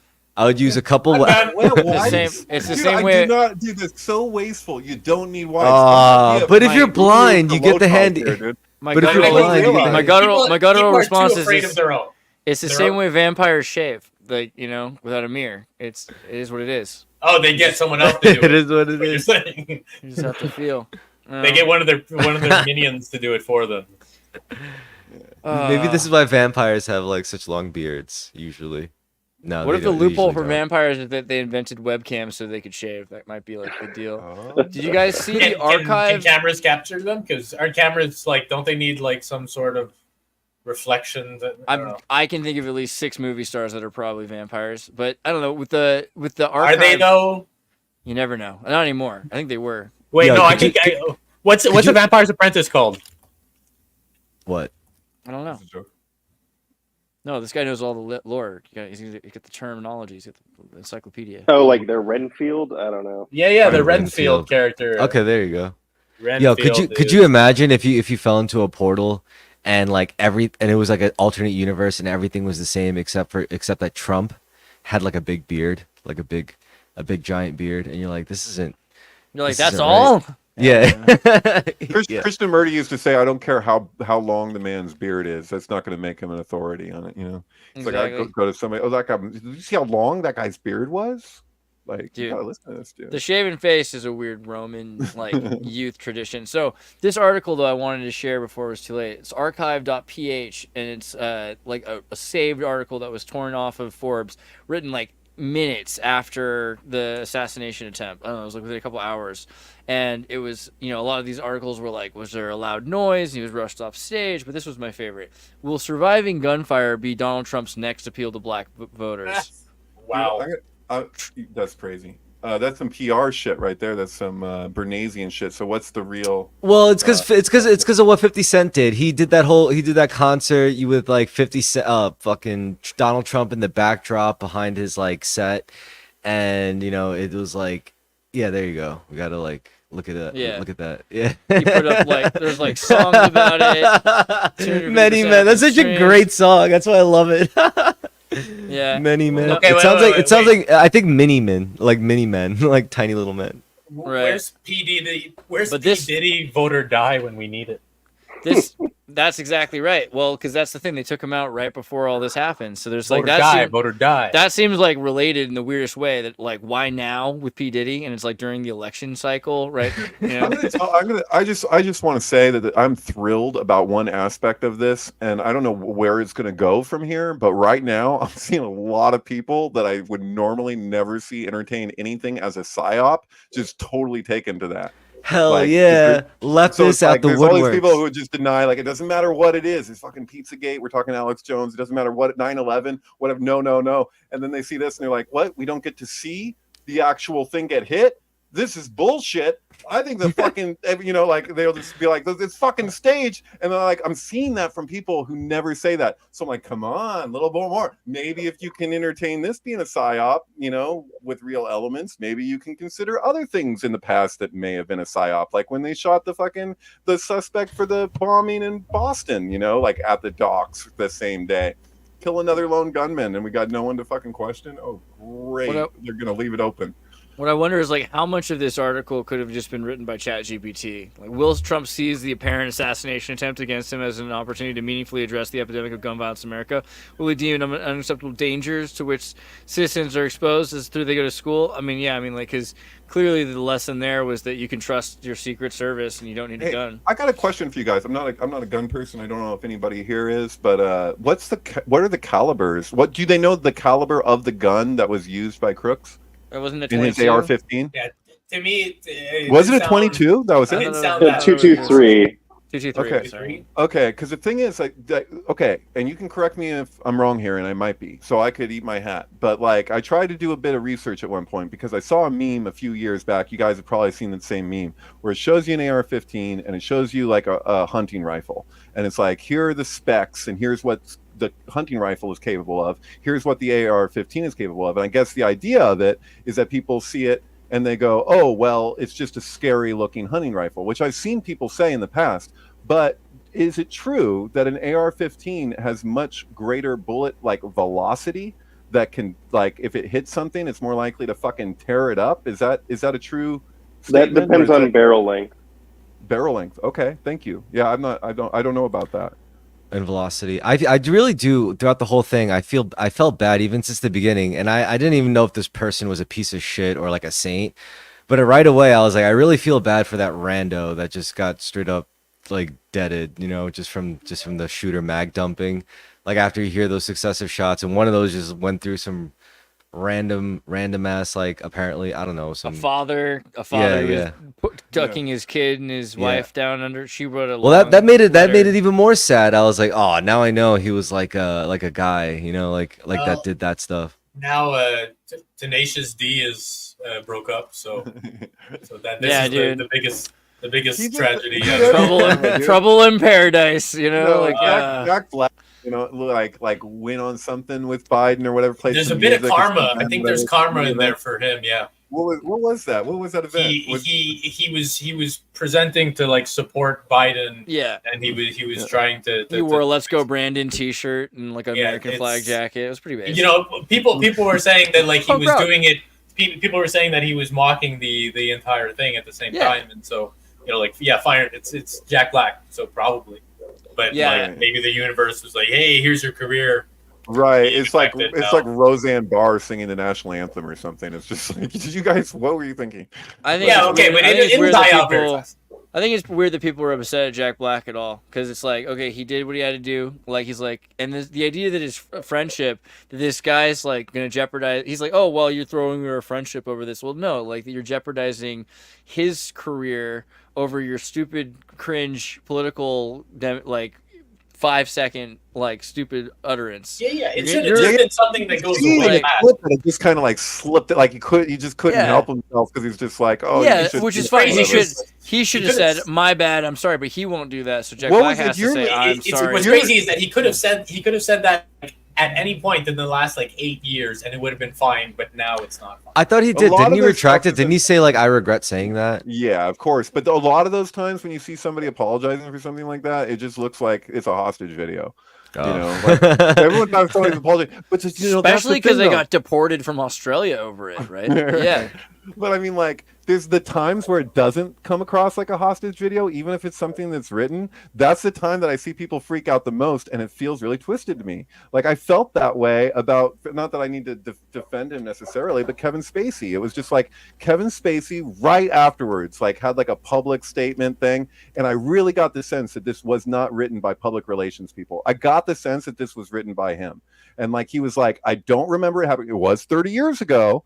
But if this is something that happened, this 30 seconds or whatever, the guy getting pinned on a bed in a room full of people, like, and if that's made him uncomfortable, like, I'm sorry, like, it sucks that you've had to hold on to it all these years, whatever, I can't do it justice. But it felt like a really sincere letter. And then people were like, oh, so he's associating gay people because he came out in the letter. Because everyone's all, what's his sexuality? So he was acknowledging that it's actually more likely because he's coming out as gay. But they're like, why could you do that? It's you. We don't want to associate with that kind of energetic. It's like, dude, that's not the point. The point is you asked for disclosure. You asked for him to be transparent. He gave you exactly the best thing you could hope for. And now you're still pissed. So I don't know, man. I think that shit's weird because so many of these apologies just feel so empty. Yeah, well, for me, it was his speech after when he did it like in character for his, I think he plays the president or something. Mm-hmm. And he's just like, you guys miss me. You guys need me back. And he's like super creepy, and I'm like, okay, chill, bro. Like, everybody knows. Pretty bad. Yeah. Oh my God. It's pretty weird. Well, I mean, you know, Biden says he has COVID. This is just topically saying, let's just pray he doesn't, like, because he's trying to say he's gonna, you know, with a doctor's note, be able to leave the race, and if he does that, then what do you got? We got Patrick Bateman, Kamala Harris. Well, I don't know. Kamala verse incoming. I don't think that the DNC would put her in the front. Like, probably I think they can't keep their jobs and their funding from the super PAC. They have $1 billion super PAC to go after opponents. Any challenger gets to, and that, like, all the slanderous media shit you're seeing about anybody that could feasibly oppose Biden, they're directed all towards that. And so, Kamala, like, they're probably, I don't know, like, I'm just spitballing here, but I don't think it can be anyone other than Kamala if all those people want to keep their jobs on the campaign. So, like, and a lot of this is about people wanting to keep their fucking jobs. I think they could get Gavin Newsom and maybe. Yeah, but Gavin Newsom doesn't have a chance. These are all spoiler candidates because they don't have a chance. The only person who could win against Donald Trump would be like Jon Stewart or something. Like, it would have to be another. I feel like it's going to be a Power Ranger Zorg with Jon Stewart in the center. Don't you understand the DNC? It always was. Yeah. And so if it's Patrick Bateman or not Patrick Bateman, I think the thing is it's not going to be Michelle Obama because but it has to be an icon. It has I was thinking after this. Trump is iconic, and so the only people who could do it would be someone who have as much entertainer prestige as Trump does. Anyone else will just fail. What are they going to be, like, reasonable? Are they going to be like humble? It doesn't work. You have to be snarky. You have to be quick-witted. You have to be smart, and you have to fucking, you know. I think Trump. It's becoming a comedy show. It's becoming who's the funnier guy, who's the wittier guy who can make the other guy feel more shameful. And there's only a couple of people who can do that to Donald Trump right now. And I do think that he's imitating RFK. That's the whole fucking thing. Whether intentional or not, that's what's happening. RFK has been denied Secret Service this entire time until right after Trump got shot. And then all of a sudden they're like, we'll give you Secret Service. And then you look at it and you're like, do you even want that? So why not just put RFK instead of Vance? Why not have RFK? They can't because of BlackRock. They cannot have they would rather have Trump. The DNC would much rather have Trump than have RFK Jr. Just like they would much rather have Trump than fucking Bernie Sanders. They will sabotage anybody that actually has a chance, who's somebody who's going after the corporate capture of those agencies. So like that is all about protecting those agencies. That's why, as bad as Trump is, they would much rather have it, because that's the one thing he doesn't threaten. He got a fucking $1 million from Pfizer right before firing RFK Jr. from the vaccine task force. Like it's so obvious. Like they would rather keep their Pied Piper candidate. CNN is as responsible for getting Trump elected as Fox, according to the technical director of CNN. Anyway, like this shit's crazy. So yeah, like I you got 51% of the population, voting population is independent. That doesn't mean that they would all vote for RFK just because they're independent. But you have 27% respectively for Republicans and Democrats, thereabouts at this point. So it's like, dude, this is the first time this has ever happened in history. If there was ever a time ever to have a third party to actually have a shot, this is it. But the DNC is not going to help. They're just going to put up fucking every single block to that as they can the whole way. So yeah. I just want to give a quick compliment to Andrew's hat. Nice hat, Andrew. Thank you. Yeah. We don't dial 911. That reminds me of what was on Hunter S. Thompson's wall. Actually, he had like a sign that said, "Don't call 911 ever." I think that's just is that a Texas thing too? That you don't call 911 in Texas? Is that unless if it's a fire or something like that? Yeah, I don't know. I'm in Kentucky. You know what I mean. Cops can't be relied on. You know, they get pizza will get to your house faster. So right. Oh, there's that too. Yeah. Yeah, my sister's a 911 operator in North Carolina. She tells me that they take forever, and she gets police show up after an event so they can do paperwork. Right. Yeah. I mean, it's not like where I live. Like in my city, it's like the NYPD is just the biggest gang in the world, pretty much. That's how they function. At least they're like a big mafia. Yeah, but as for Trump, like, you know, I think if he does become president, that's just 4 years of him, and I think after him, we're gonna have AOC. I think she's gonna step up. She's gonna try to be president. Oh my god, it's terrifying. Well, she's gonna go into her MILF years. Yeah. I told my friend that, and he was like, "I just don't want to vote for anyone who plays League of Legends." And I'm like, "Oh wow, that's a little, it's a low blow." But that's still a lot of voters though. League of Legends. I also wondered. I think it's fair to tie Elon Musk and the shifted Silicon Valley with Peter Thiel and JD Vance, the guy who said he convinced himself he was gay once, together. There's something about that too. Yeah, how would you feel about being the first man? You know, like the first husband to the president lady. I'd be so into that. I would do Pilates lessons. I would do philanthropy. I would have a pet deer, not a chihuahua, a tiny deer. I would carry around. Sorry, I've thought about this. I would do my best like Seth Rogen impersonation at all times, just being the first. I would say I'm the first dude. Just smoke weed in the office all the time. Just this is the executive portrait. It's Star Wars themed. You know, I got the idea from Reddit. It's like hell's yeah. There's a bowling alley under the White House. It's already cool. I think Barron is going to be the last American president. Barron Trump is going to be the last American president. Is he the Antichrist? Is he like the Omen kid? I'm not. No, Mr. Beast is the Antichrist. We have a poll. We have a poll going on. Who won that poll? That could be like one of our. They say Donald Trump or Barack Obama was the Antichrist. They're all the archetypes. They repeat and then they get more imbued as time goes by, and you're like, no, this is really it. This is there's a lot of antichrists throughout history. So we got a list here of proposed. Tacey put up the poll. All right, guys, since the group is loaded with geniuses and brilliant scientific minds, who's the Antichrist going to be? And I haven't voted yet. Yeah, you guys need to get in here and vote on this. Somebody said Barron Trump in there. I was upset because no one nominated me, so I didn't really vote yet because I'm waiting to see my name on the list. But what's your middle name, Andreas? Dominic. Oh, okay. Strong name. There it is. Cool. Thanks, Cyrilin. Look at that. See? It's probably Andreas. Right there where I needed you. Yeah. Why do you want to be the Antichrist? Honestly, there's a few Antichrists. I think people misunderstand, anti-fascism, anti-pasto, really anti just means... Anti-hero? Yeah, it's before the meal, bro. It's a whole different anti than people realize. It's not like antithesis. Yeah. The people mistaken it as the inversion of, but it's more like Okay, like well, Pre-Christ. I mean, there was itself. that funny bit at the Joe Rogan thing where I think there was like this dinner that like all the politicians go to, and Obama was up there, and everyone got to roast Obama or whatever. And then he said some offhand remark about Donald Trump, and he was like, "Well, if there's one thing he'll never be, that's president." And like people are speculating like that's the moment where Donald Trump heard that, and he was like, "You know what? I'll show that motherfucker." You know, No, that's known. Yeah, my friend Alan Abadessa Green, he did a whole like web series based on that, like that was inspired by that dinner, and it goes off because he had the whole video of the Lion King. He's like, "I'll show you a video of my birth," and then it's like, and the symbolic implications of that are fucking huge. But yeah, it's called Hindsight 2020, and it's on the Sync Book website. That's awesome.